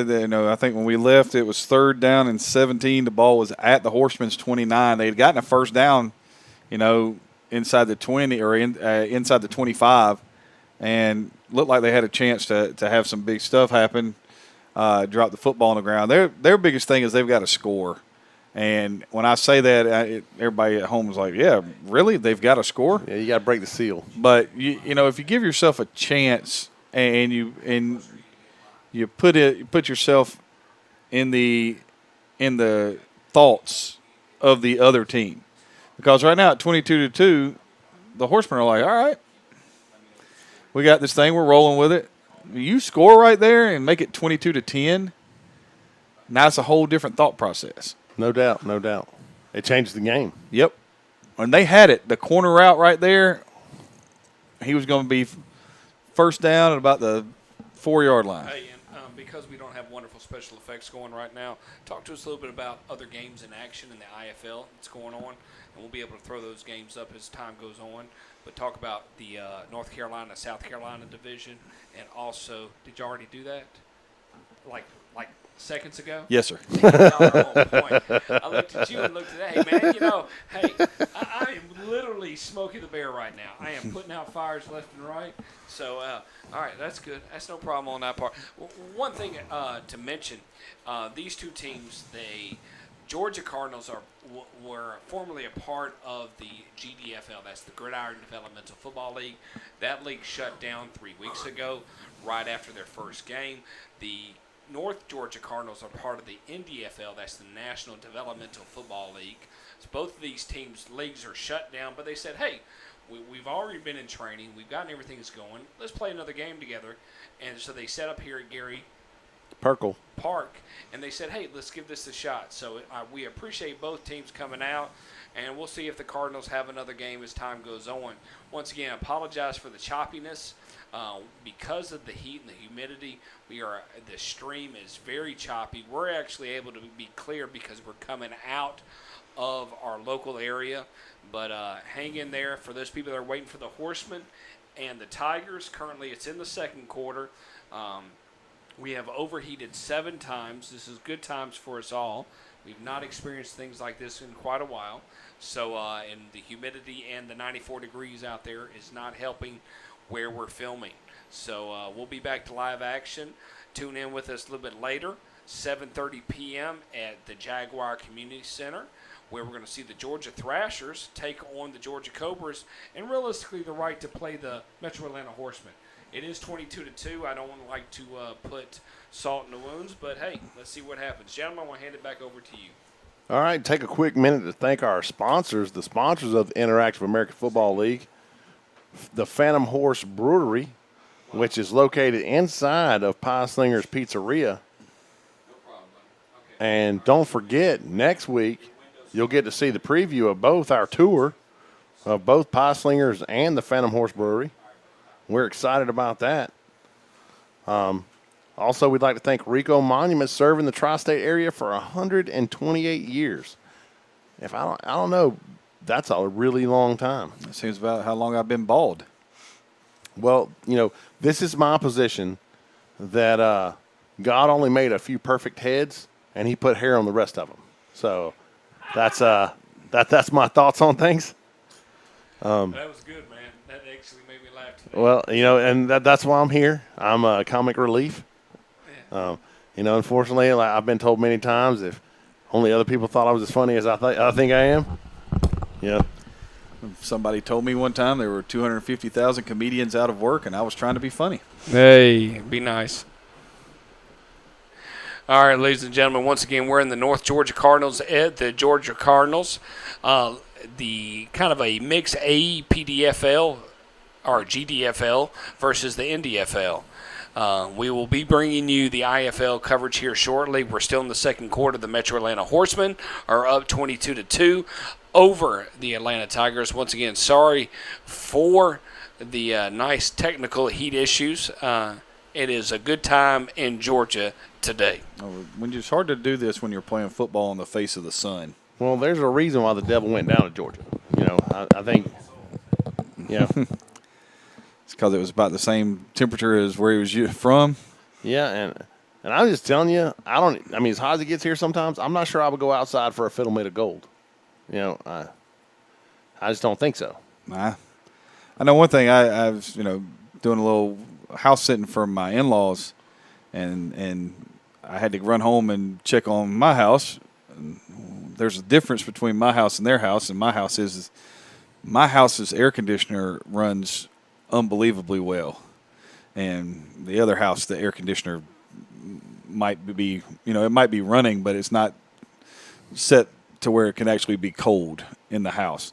And I opened the door to my house today, and woo, buddy, I was sitting there thinking, why did I do what I'm doing? Because felt like it was about 65 degrees in my house, and I was like, I'm not leaving. I'm not getting out. It was beautiful. I like my house where you could leave like food out on the counter and it'll stay refrigerated. Don't even shut the refrigerator. It's the same temperature. Same temperature. Not gonna make a difference. But it is a really hot day, and that's one of the things these teams have to think about. The Georgia Cardinals are in luck right here in that all white look. I mean, I don't think anything really matters today, Coach. We can talk about it being in all white, but if we're being real about this, it's just hot. I know walking in, I was upset. I was like, Boney's do something about getting the studio closer to the street. I'm trying to work that into a contract. And get you a shuttle ride from the car to the studio? Yeah. Just pick me up in a little golf cart.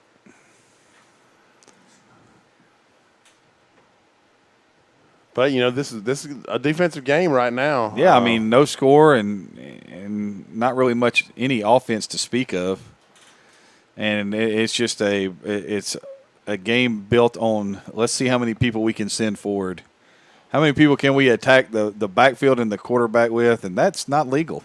Yeah, you can't walk forward as a receiver. Although if you were going to start, I don't understand why it was so slow. And you can actually do that in Canada.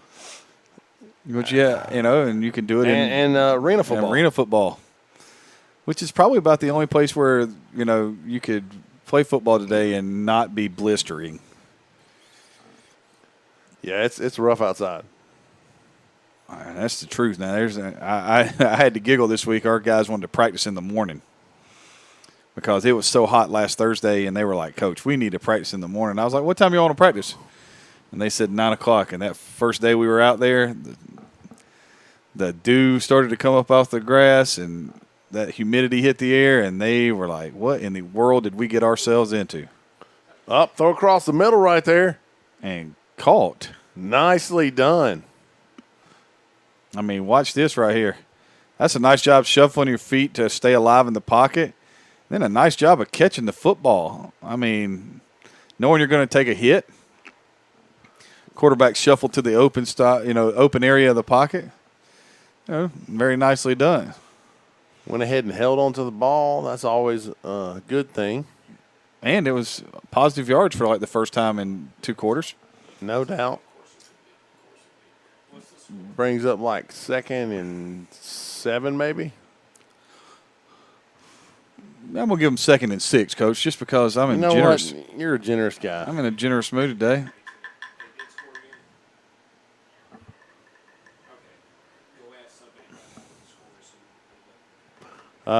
We're looking. We'll shortly give you an update on the Horseman game. We certainly Horseman will. Tigers game, I should say.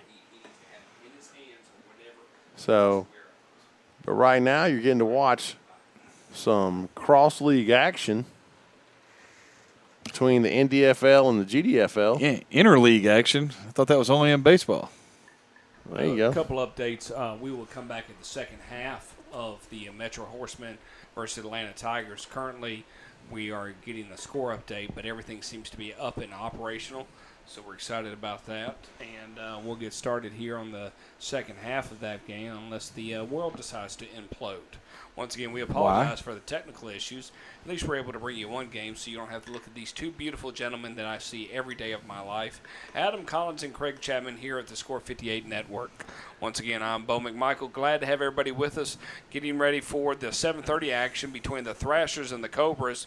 Looks like the decision makers are already occurring here at the Trinity Sports Complex. But I'm enjoying watching a GDFL, NDFL matchup and what did you call it, Craig? An interleague matchup. I like that interleague matchup right there between both teams, and hopefully we'll have more to come. Whispers have it. I like the word whispers. That the Georgia Cardinals. That was good how you did that. Georgia Cardinals are heading towards what did you say? Yes, the Interactive American Football League next year. So a lot of changes, a lot of thought process going on here. We'll be here all the way till about 10 o'clock tonight. If you want to purchase tickets for the Thrashers game, please go to www.score58network.com. Thank you so much. Once again, I'm Bo McMichael with Adam Collins and Craig Chapman, bringing you IFL and interleague between the NDFL and the GDFL. Back to the action. Option? No, just straight quarterback sweep. And it looks like they're going to get a good run out of it. They're going to get a holding penalty, too. Because I saw that flag coming in from he threw that flag from the cheap seats. That guy probably didn't mean to. I know. He was just trying to help his buddy out. Did we get a score update from the other game? We're working on it, brother. All right, we're currently working on it is what I hear. Currently. It's not concurrently. That's the thing. Because concurrent powers, Let's not even get into that discussion. Powers held by both the state and federal governments. Let's just don't go there. Concurrent jurisdiction, Outside it's lightning, there may be some concurrent there. Yeah, some electric concurrent. If you get too close to it, that concurrent can ruin you.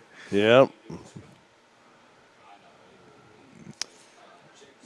He started talking about the Thrashers, and we've been talking about how hot it was. I was like, it wouldn't be hot if we were at an Atlanta Thrashers game, but they no longer exist. No, they do not. They think they're now called Winnipeg or something. Winnipeg. What a terrible name for a city. Please be nice. I'm just, Nice job of catching that. Found the handle on it. And then he tried to throw shallow cross, and if he hadn't tried to throw it like a target. And there comes the penalty for unnecessary roughness. Well, looks like they're getting a little worked up. Everybody's just hot, Coach, you saw. Yeah, I mean, I understand.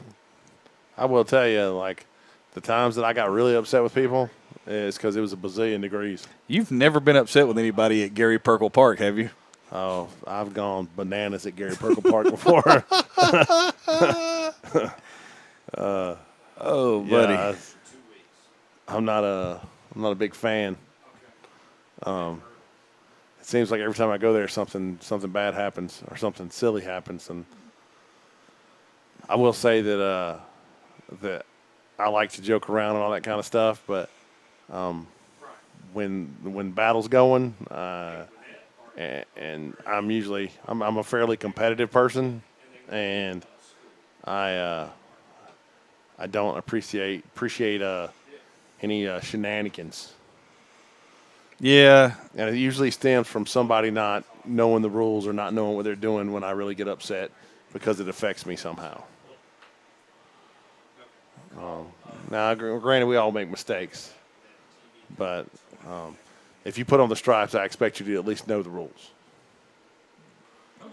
As well as if you schedule us for a game, I expect you to know the rules. You're just trying to make my blood pressure rise today, man? What? I don't think that motion's legal. Motion shuffling across. Quarterback trying to get out on the sweep. Reverses field. Nope. He's still running backwards. Stop running backwards. Is he going to get away with doing this, Coach? He's going to get a first down. He got away with that. And then that dude ran in and hit the guy in the back, and it should be a penalty. It's currently halftime with the Metro Atlanta Horsemen and the Atlanta Tigers, and it is 28-2 at halftime. We're planning to pick that game back up at half.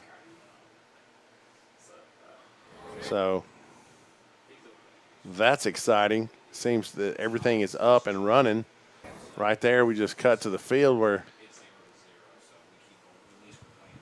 and it's still 0-0 here with the Georgia Cardinals and the North Georgia Cardinals at Gary Perkle Park in Sugar Hill, Georgia.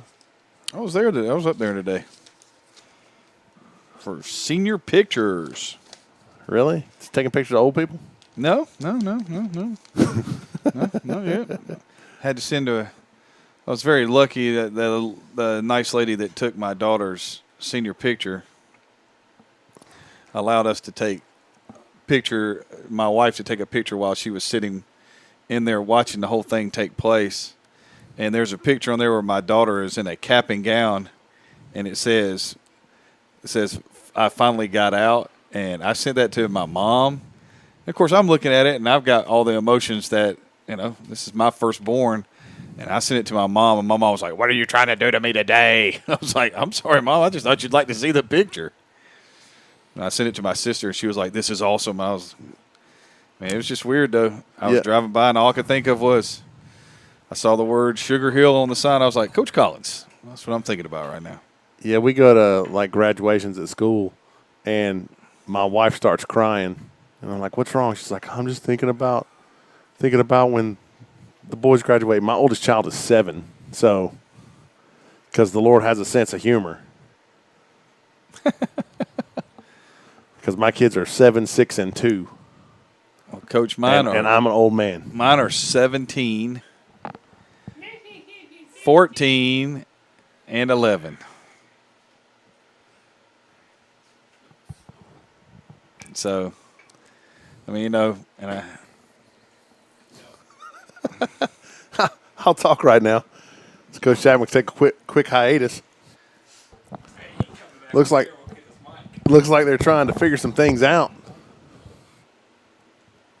Peer pressure.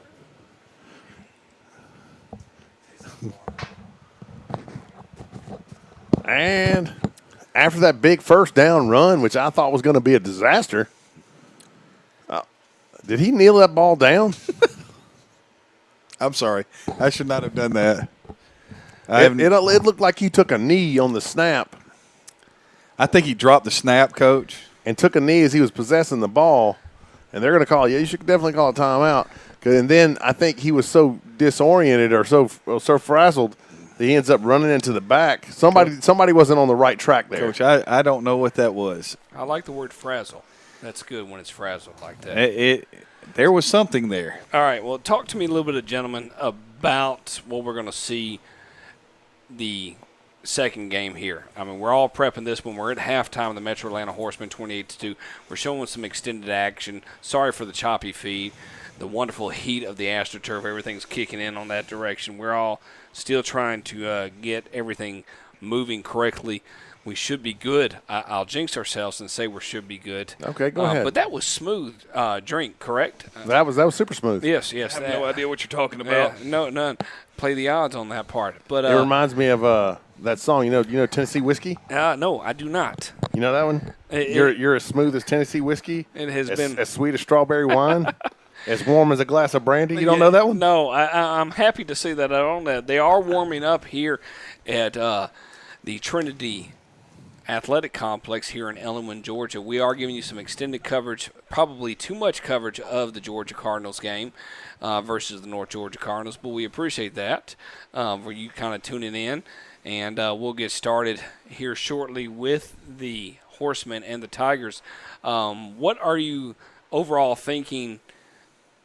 Who do you want the Horsemen to play? I'm going to go ahead and say it's 20. I mean, it's 28-2 right now. I think the score. I think it's going to be Horsemen Cobras. Okay, so you think the Cobras are going to take down the Thrashers? See, I disagree with you on that part, just mainly because Thrashers have played a full season. Cobras have played 2 games. But what we've seen from the Cobras, they've taken out the Florida Falcons. Yes.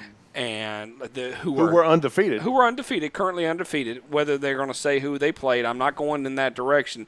And then the second is that the Cobras came from another league, so they're unknown. The most important thing that I want to look at is when I'm talking about, looks like we're getting a game started here. I'll flip it over, and I'll be quiet from a kickoff perspective. It's a ball game. It's kickoff time, so get up. Everybody up. Doom, doom, doom, doom, doom. Let's see if my guess it's going to overheat within 5 seconds at this point. 4, 3, 2, 1, no telling. Disco. And I will tell you this, if it overheats, my supervisor has already left to head to the Thrasher game. We are out of luck. We will be done with this game, and we will call the Cardinals game until it's over with. Or the other game starts back. So the Tigers are kicking off? Looks like the Tigers are kicking off. Oh, that's not a good thing. Okay, and we never saw the first kickoff. Are we sure we were already at half? We are at half. It is the third quarter. Okay, because I saw the referee exchange and nothing's changed. I've been in the middle of this, so we're good. You're sure it's the third quarter? It is the third quarter. I appreciate you checking my mentality right now. Let's just say it's the third quarter. Return by Taquan Bazemore. Well, the reason why I say something is because the Horsemen received. Well, we believe that they received.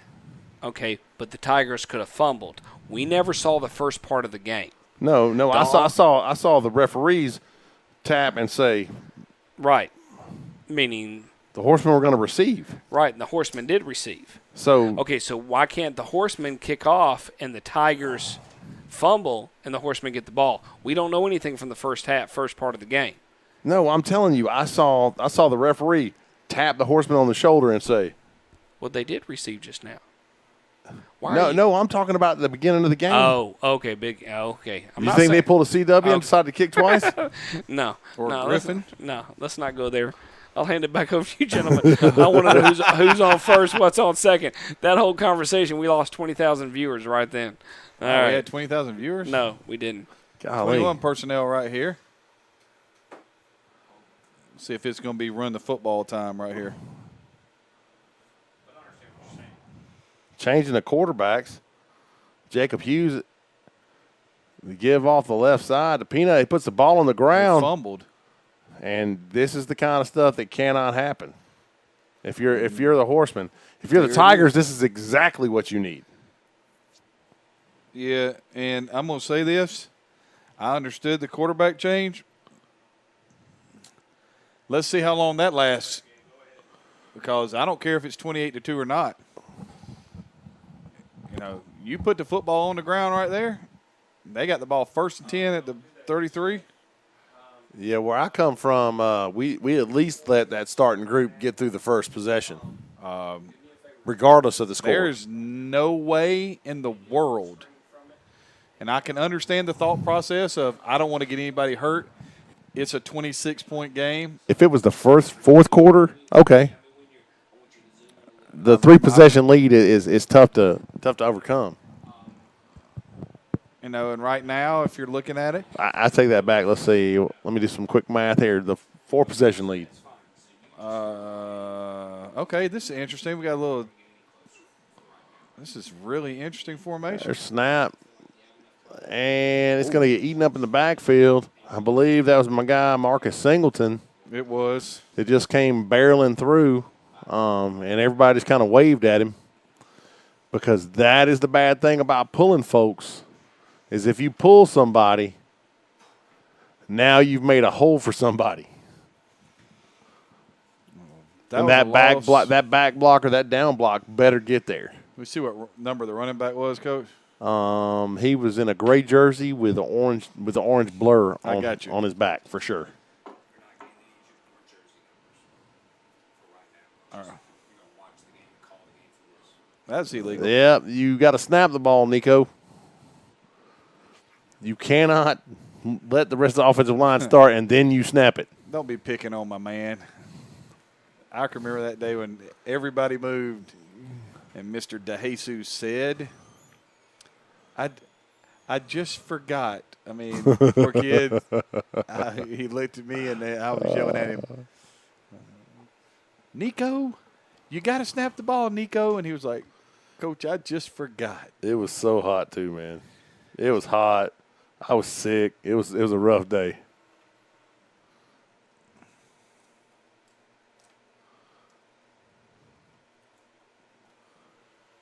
All right, well, it's going to bring up 2nd and 12. I think it's 2nd and 16, Coach. 2nd and 16, stand Supposed corrected. to be. I don't think the chain's right, but that's just me. Well, whatever. There's a snap. Brumfield drops, looks downfield, lets it fly down the right sideline. Is he inbounds? And had a receiver broken up. Nope, that's 2 Horsemen that were on that ball. I stand corrected. Roger Dodger. He had I think there actually was a dude from the Tigers out there, but I think he was running out of bounds.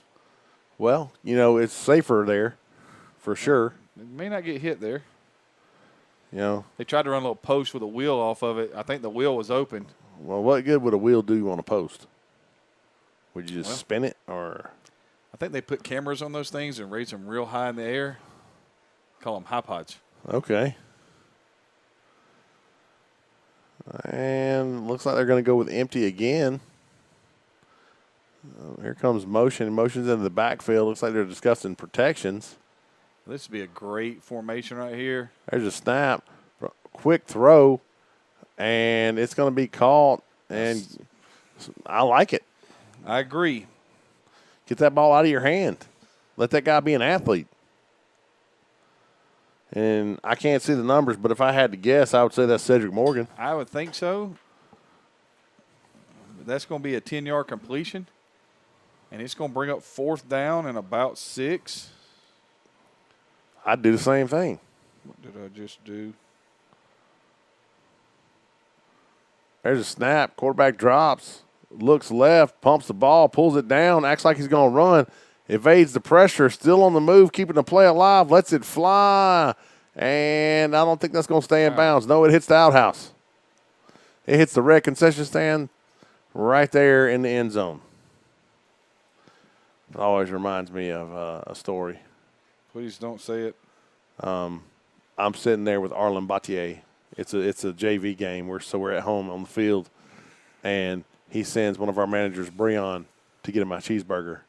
And Breon comes back, and there's a bite taken out of the cheeseburger, and Breon has ketchup all over his face. And he looks at Breon, and he says, "Breon, did you want a cheeseburger?"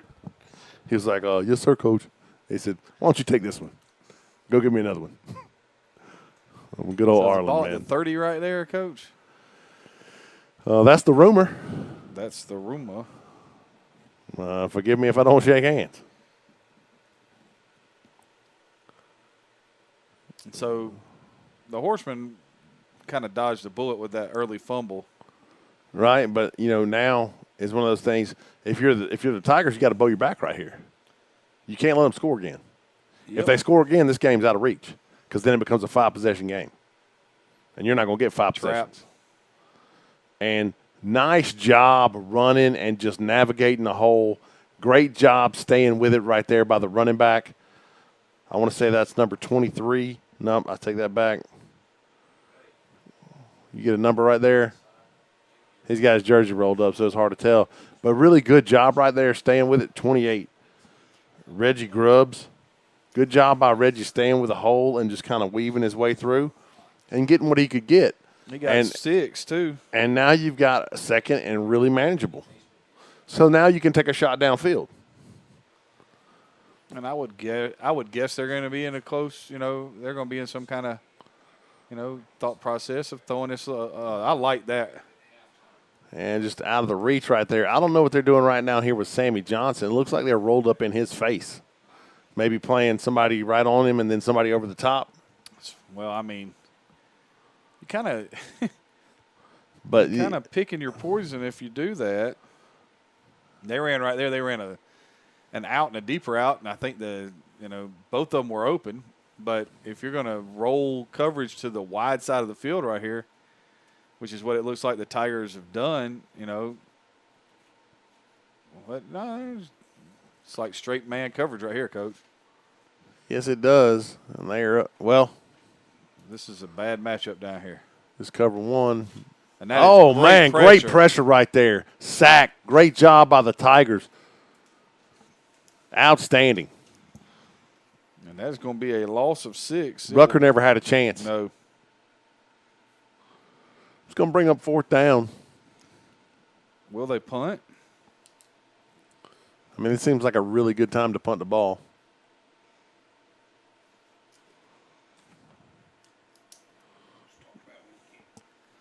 What's it say? Horsemen repeat. Underneath it. Beat the danger. Okay. Beat the Sharks. I didn't see anything about the Dalton danger in my notes.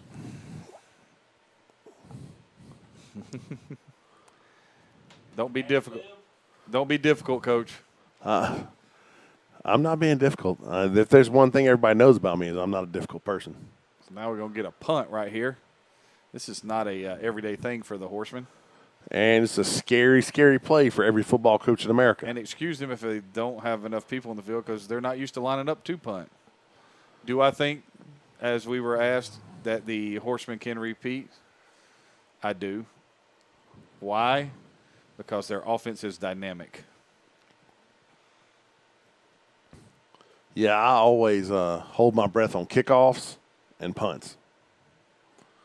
Because my only thought is, oh, no. Good job getting it off by Sammy Johnson. Gets a great kick. Well, that was a really nice job. No return.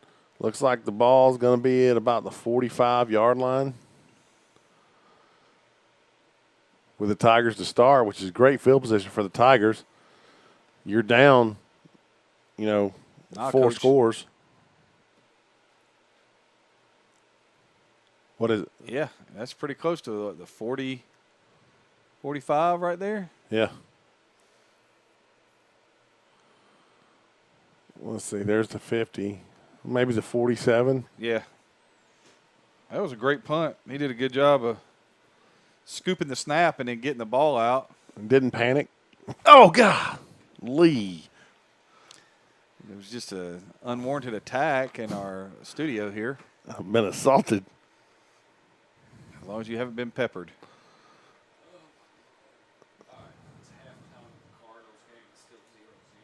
Still 0-0 with the Georgia Cardinals and the North Georgia Cardinals. Wow, that dude is wide open. He was early, too. They're going to give it to him right there. Should have. Sammy Johnson came over trying to push him out of bounds. And that's going to be a penalty. And they're calling it a catch. And, yeah, the umpire right there didn't seem to see the extra action. But to the question prior to my assault, can the Horsemen repeat? Can they get past the danger, the Sharks, and the Cards? I personally think they see the Cards in the championship game. That was what type of first down, Coach? Well, that would be a Rico Monuments first down. There's a snap. 21-yard catch. He's able to evade pressure. They blow it dead. Something. I think somebody started early on that one. Somebody was a zigging when they should have been a zagging. They played for Gonzaga?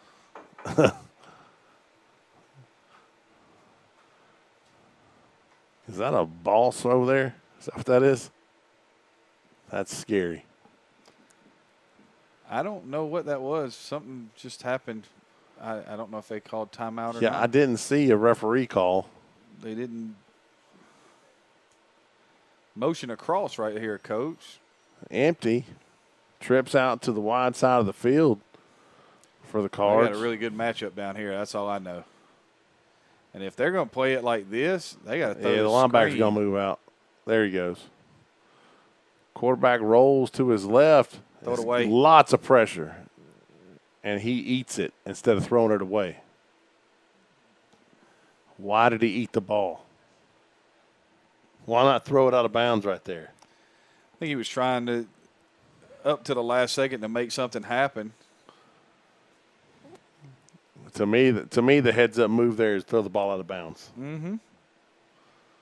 You know, I'll tell you, in all the years I played quarterback, that's what I would have done. All those years you played quarterback? That's right. I can tell you when there were some times where I threw the ball and the first thought in my mind was, man, I didn't see that guy standing there.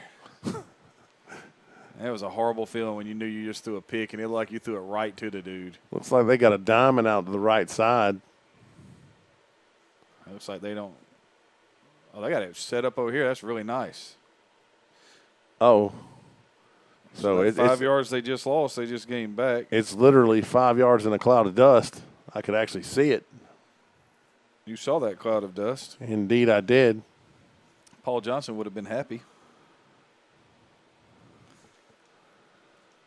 Third down and 10 right here. The Tigers on the move, though. Motion. I think they should just keep doing this. I would just, as many funky formations as I could give them.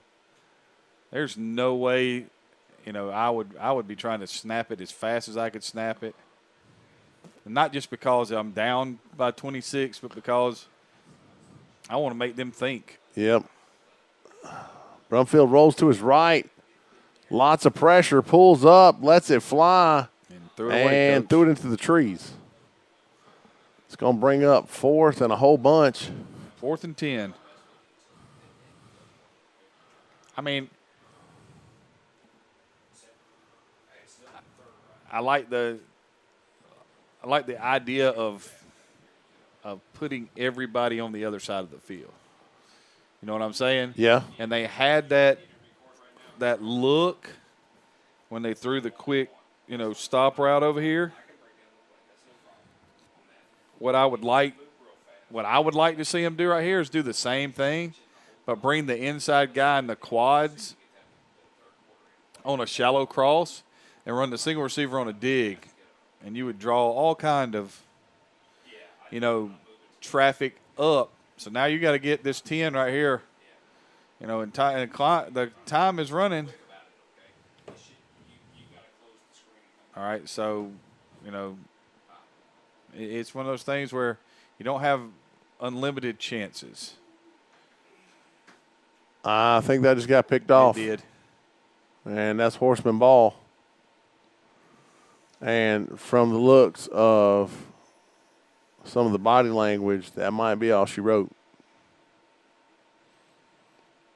Down 28-2, the Horsemen over the Tigers right now in the third quarter. They've had their chances. Oh, for sure. We'll talk a little bit about tonight's matchup at 7:30. In 30 minutes, go to Score 58 Network. You do have to pay additional. If you did pay for this game already and you're watching it, state, hey, I've already paid this game, or text us at Score 58 on the FM dial, and we'll get right back to you on that part. But 7:30, we got the Thrashers versus the Cobras. Hoping for a good game. Okay, so next week, tonight. Next day. The Cobras are playing the Thrashers. It's number 10 versus number 19. Although I think the Cobras should be ranked higher, but having come in absolutely from another league, they're having to prove themselves, which is reasonable. I think that's going to be a battle. I think the Cobras come out victorious, although I think these other guys disagree with me. Wow. Just trying to run the ball right there. It's an interesting look. That was kind of a inside zone. It looked like the quarterback may not have wanted to give the football. Yeah, sometimes he looked like a little sportsmanship right there between Williams and a Tiger player. You know, I think a lot of these guys probably know each other because, you know, they move from team to team sometimes. Although I would say the Horsemen are probably one of those teams that has a set roster code. Pretty consistent roster. Yep. 2nd down and 9 right here after the 1-yard gain.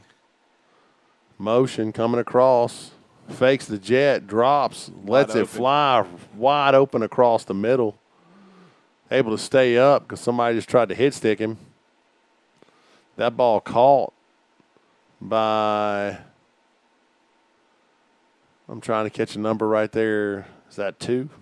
No, I don't think it's 2. I think it's number 7. Number 7. That's going to be Therese Wilkins, better known as Ocho. But I like it. I'm not sure if he knows he should be Therese Wilkins Siete. Correct. Correct. So it's 1st and 10. The ball's at the. Hey, for those of us, when you leave that second game, don't forget to check out competitive dodgeball on the Ocho. Pass incomplete right there. Are you taking the average Joes or the Purple Cobras?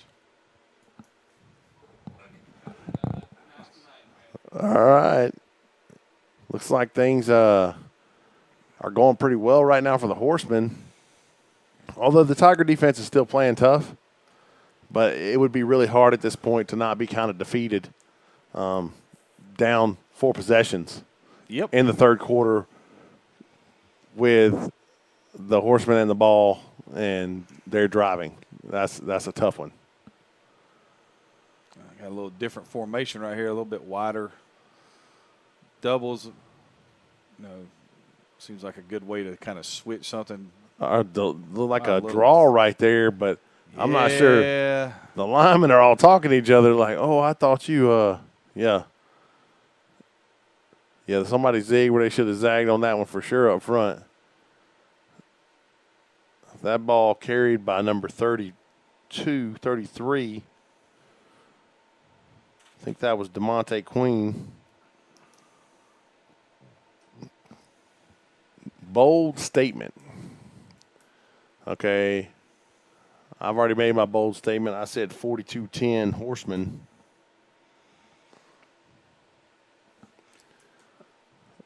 Bold statement. I'm going to say that the Thrashers beat the Cobras this week. And then I'm going to say after the Thrashers beat the Cobras this week, that the Thrashers beat the Horsemen. It's a bold statement, right? That is a bold statement. Start of the 4th quarter at Trinity Sports Complex with the Tigers trailing the Horsemen 28-2. Horsemen in control. They're really in the driver's seat right now. Here we are. You're getting a shot of Gary Perkle Park right there. And I think if you look back on it, we didn't get a chance to see a lot of the first part of this game. So we don't really know how things started off and flowed from the front. What we have seen is how things ended up. The Tigers have had their opportunities. And it's going to be, when they look back at it, they're going to say, we had this opportunity, we had that opportunity. We were down 22-0. We pick off a pass. We run it back for the 2-point score. We get a kickoff right there, and there goes some kind of screen. Yep, I'm pretty sure that's Chris Williams. I don't know. It looked like number 9. Is that 9? That'd be Tyrone Morris. Maybe wrong. I've been wrong once before. Yeah, that makes 2 of us. But, yeah, it is 9. But the Horsemen just in control right now, just kind of doing what they want to do. That's the thing about being in this position is the other team just starts to kind of pack it in, and you're able to do what you want to do offensively. Well, Coach, that was another first down. And I don't know if you know what kind of first down that was, but That was a Rico Monuments first down. a little reverse action right here. Yep, and Very nicely played. that'd be Tyrone Morris again on the little end around look. That was very nicely played. The Tigers not willing to go quiet into that good night. That was really, that was good defense right there. They stayed at home on the backside. I don't know if I'd be running a reverse. I think I would be Up 26 in the fourth quarter. I'd probably keep that in my back pocket for the next week. But, hey. unless I had something off the reverse that I was going to do. Yeah, if you wanted to show it and then just come back and be really mean the next week and Have that guy throw the ball downfield. or fake it, give it the same look, fake it, and throw the backside post off of it where safety sees that same look. Comes running. That's illegal. Hughes looking downfield, looks off to his left. That was a good pass breakup right there by the defense. Yeah. And also by the umpire who was in there. And I think he actually probably, if we're being realistic about it, he probably stopped the Tigers from picking that pass off. He's hit a nice screen right there. Very surprised he didn't try to throw that ball down the left seam because I thought for a second that was going to get released and had a chance for a big play. It's going to bring up what looks to be about 3rd and 7. Is that correct? Yeah, Coach, that would be correct. This is me. Well, that's why we work together. Manning in the gun, drops, looks left, steps up in the pocket, lets it fly down the left sideline. Has a man. Touchdown. It's up. It's good. Touchdown, Horsemen. And that's going to be Sammy Johnson. Again. Shocker. Sammy is without a doubt one of the most talented players in the IAFL. The question remains, though, can the Horsemen repeat? They're obviously going to come through this one today because at this point, now let's see. Let me do some quick math. Oh, here we go. If they make this extra point right here, it becomes a 5-possession lead. It does. So this is an important extra point. It does, Coach. This could be the difference. This could be the difference. Very nicely stated, Coach. Man, sometimes I've been on the sideline where we're getting beat to death, and we'll block an extra point, and the head coach I worked for would look at me and he go, "That might be the difference." And I just, because you can either laugh or you can cry. Yeah. Sometimes you got to keep your sense of humor about you. Quick throw. Oh, and just like that, the Tigers stay alive. Only down 4 possessions. They're down 4 touchdowns and 4 2-point conversions. I will say possessions, are pivotal at this point. And you need 3 and outs if you're going to have any kind of shot. Onside kicks. Yeah.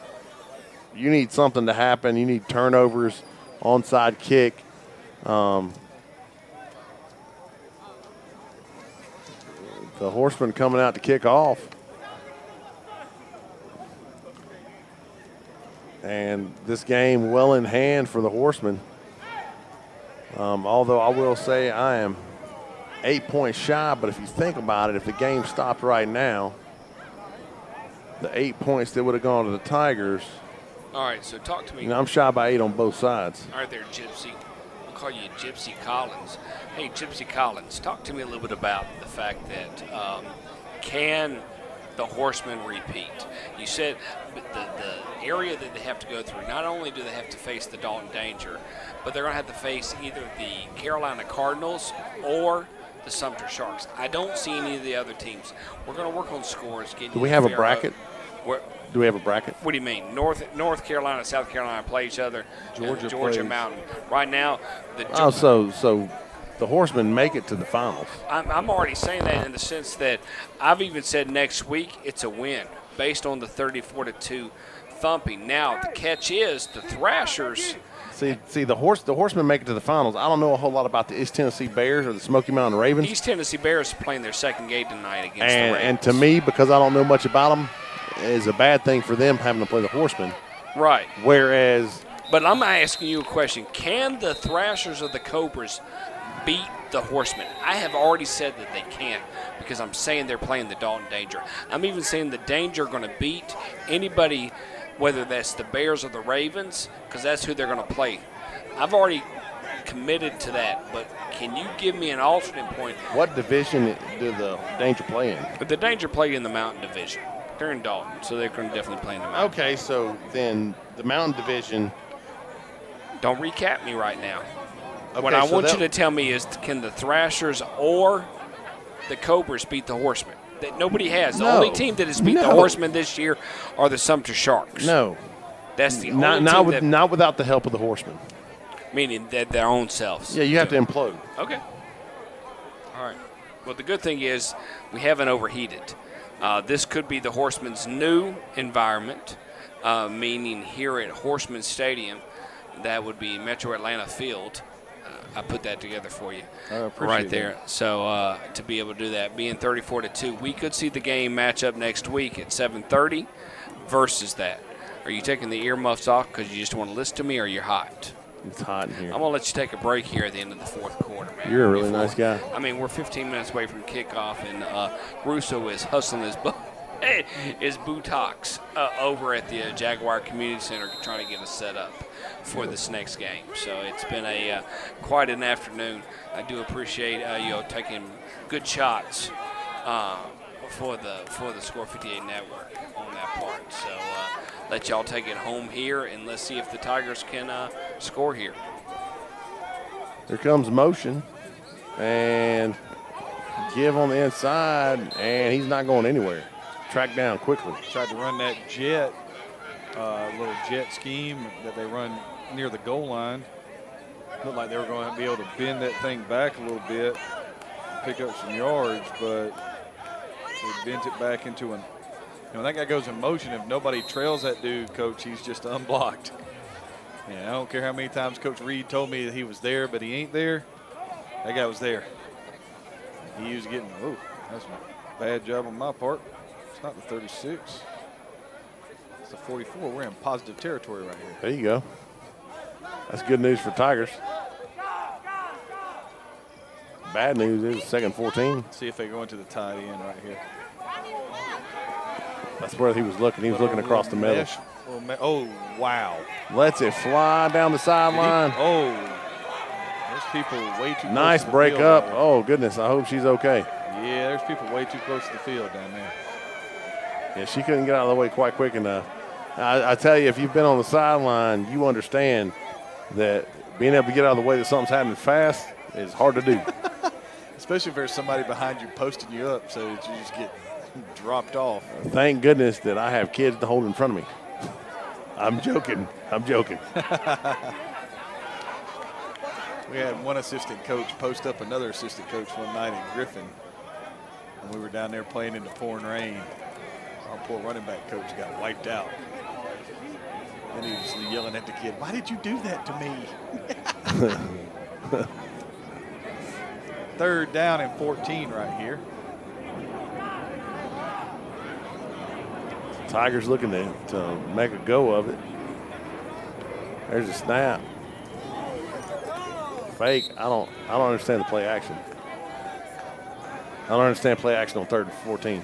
I don't get that one. Trying something else, Coach, that's all. Gonna bring up. Might be a good way to, if we're, I understand what you're saying, but by having that play action in there, you probably got 7 guys to block. So you're giving yourself a maximum protection. Okay. And you're sitting at 3rd and 14, so now you're at 4th and 14. So you were trying to. At 3rd and 14, I don't think I'm hiding anything. No, but what he was trying, I think pretty easy to look and see what he was trying to do. He was trying to get 6 or 7 yards right there, and if he catches that and holds on to it, he'll probably get a 7 or 8 yard gain, which makes 4th and 7 right here and cuts it in half. Brumfield drops. Going deep. Has somebody down the sideline. Has a man. Oh, that's pass interference. Oh. And that is definite interference. That was definitely pass interference. But I don't think anybody was in position to make the call. Oh, my word, if they didn't call that, that's so bad. Yeah, I mean, I don't think even if the Tigers catch that and score a touchdown, I don't think that's the difference in this game. Or did they call it? Yeah, it's hard to tell. It looks like they did. So that's good. You like to see them get it right. Definitely. So it looks like the Tigers are going to be in great field position. Now, here's the thing. So it was in the end zone, correct? I think it was just outside the end zone. But it's still going to be first and goal. Oh, indeed. And that's going to put the Tigers in the Phantom Horse Brewery red zone. And they picked up. And also a Rico Monument first down right there. There you go, there you go. I'm going to put this ball down about 6-yard line. I will tell you, though, if I'm the Tigers, if I don't score, this really hurts my feelings. Coach, I think they're going to score right here.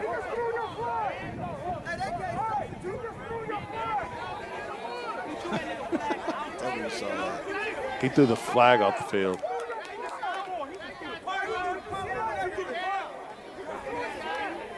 Why would you do that? Threw the flag off the field, so he took a flag, and then he threw the pylon. If he took 2 flags in a row, he's ejected. Yeah, and he probably won't get to play next week. No. And then somebody had to go chase it down there. I mean, I don't understand what the problem was. That was obvious pass interference. Who's that? I'm going to go get it. Sammy Johnson? I don't know. All right, good job out of you, buddy. They're going to put the ball now is at the 1. I don't understand the tantrum. It was obvious pass interference. Yeah. I don't know, Coach. Once again, it's 5,000 degrees outside. Yeah.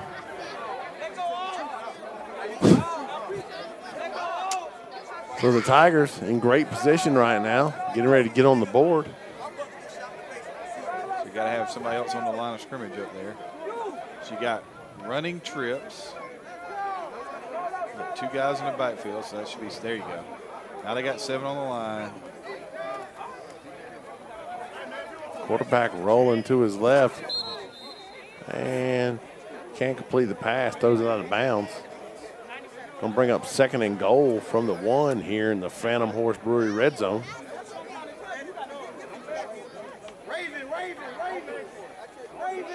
They got me, man. I thought he was handing the ball off. Well, it seems I like literally looked at the thing and I thought that guy's walking into the end zone. yeah. I mean, I would definitely would have run right. I mean, quarterback or somebody would have been running right.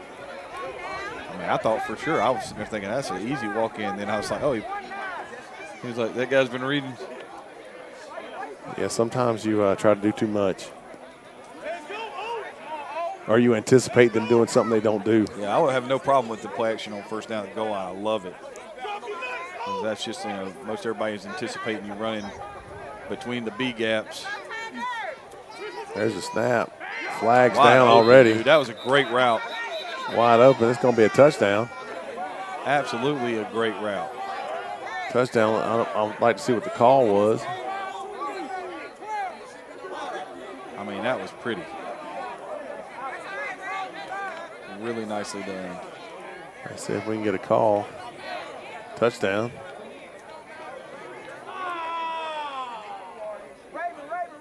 What'd he call?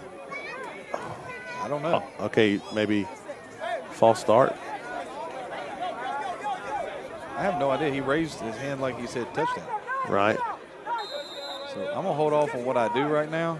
Okay, he understands that, like, you can't give him a touchdown and then a penalty. And, yeah, I don't know. Don't understand. I'm lost. I am confusion.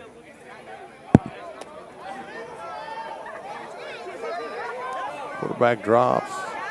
Decides to tuck it and run. Throw it over here. Gets it out. And off the hands right there. That's a tough one. That's one of those that's going to haunt you. Because he's getting ready to walk into the end zone.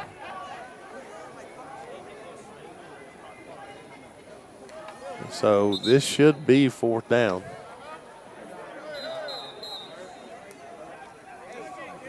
Update. Oh, update on the Georgia Cardinals versus the North Georgia Cardinals. It can be found on Facebook. The Georgia Cardinals currently up 6-0. Looks like we're going to burn a timeout. Should be 3rd down, right? They lost it. They didn't lose. They didn't lose. There's a a down. pass out of bounds. Then the next play was the next play the touchdown? It was. Okay, and then there was penalties. Yeah, so it's 3rd down. You're right.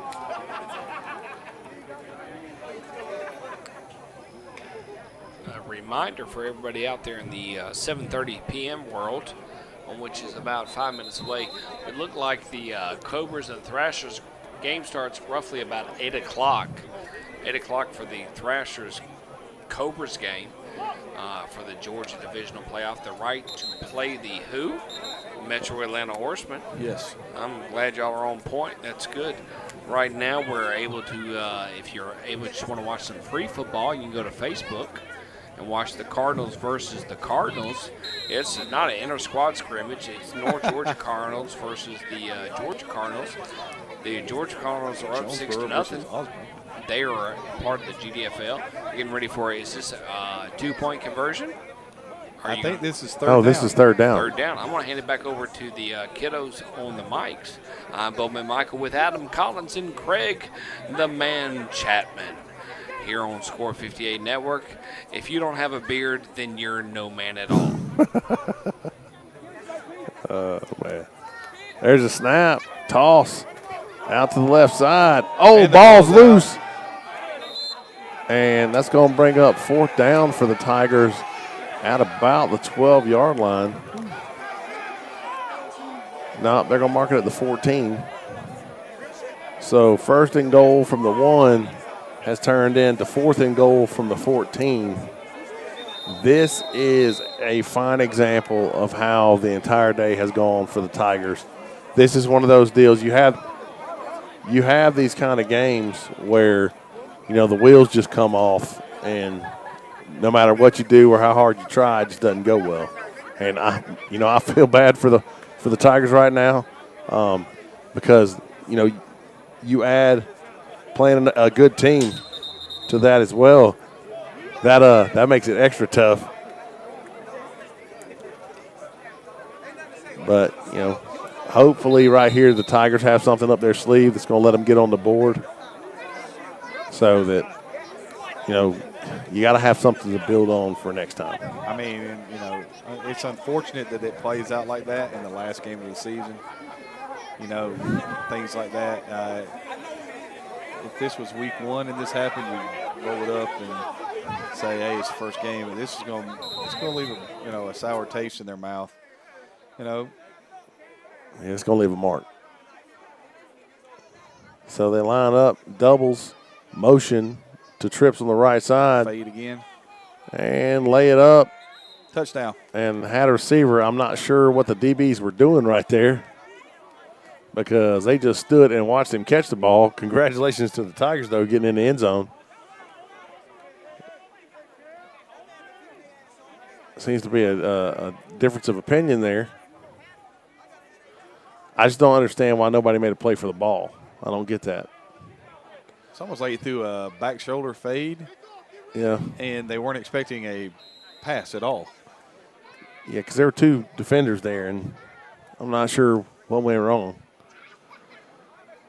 But now the Tigers line up to go for 2. And have 10 people on the field. They can cut. No, incorrect. They don't. This 2-point conversion can cut this to a 3-possession lead, though. 11. The tight end is in there, the sneaky tight end position. See if he runs a pop pass right down the middle of the field right here. No, he took 2 steps and ducked. Well, he was trying to block. They were trying to make sure the corner wasn't shortened right there. No, I watched him. He took 2 steps forward and then squatted. Yeah. He was doing the perfect place. Because he knew that ball was going to the dig right there. It was a really nice combo up top. Ran that guy on the back, on the goal line to the sideline, and then ran the guy behind him, running the back line of the end zone, which is one of my favorite things. People have refused to cover the back line of the end zone. Yeah. Because they always think everybody's going to step out. Yep. And if you can run a route where you attack vertical down about the 5-yard line or 3-yard line, somewhere around in there, people will let you run by them because they don't expect you to get the ball. And then if you run the back line of the end zone, you'll be so wide open. And all you have to do is make the catch. Unfortunately for the Tigers, you're still down by 4 possessions. This has got to be onside kick. Yeah, I don't know how you keep from it. Unless you're just going to cash it in. I'm onside kicking, buddy. I'm not cashing anything in.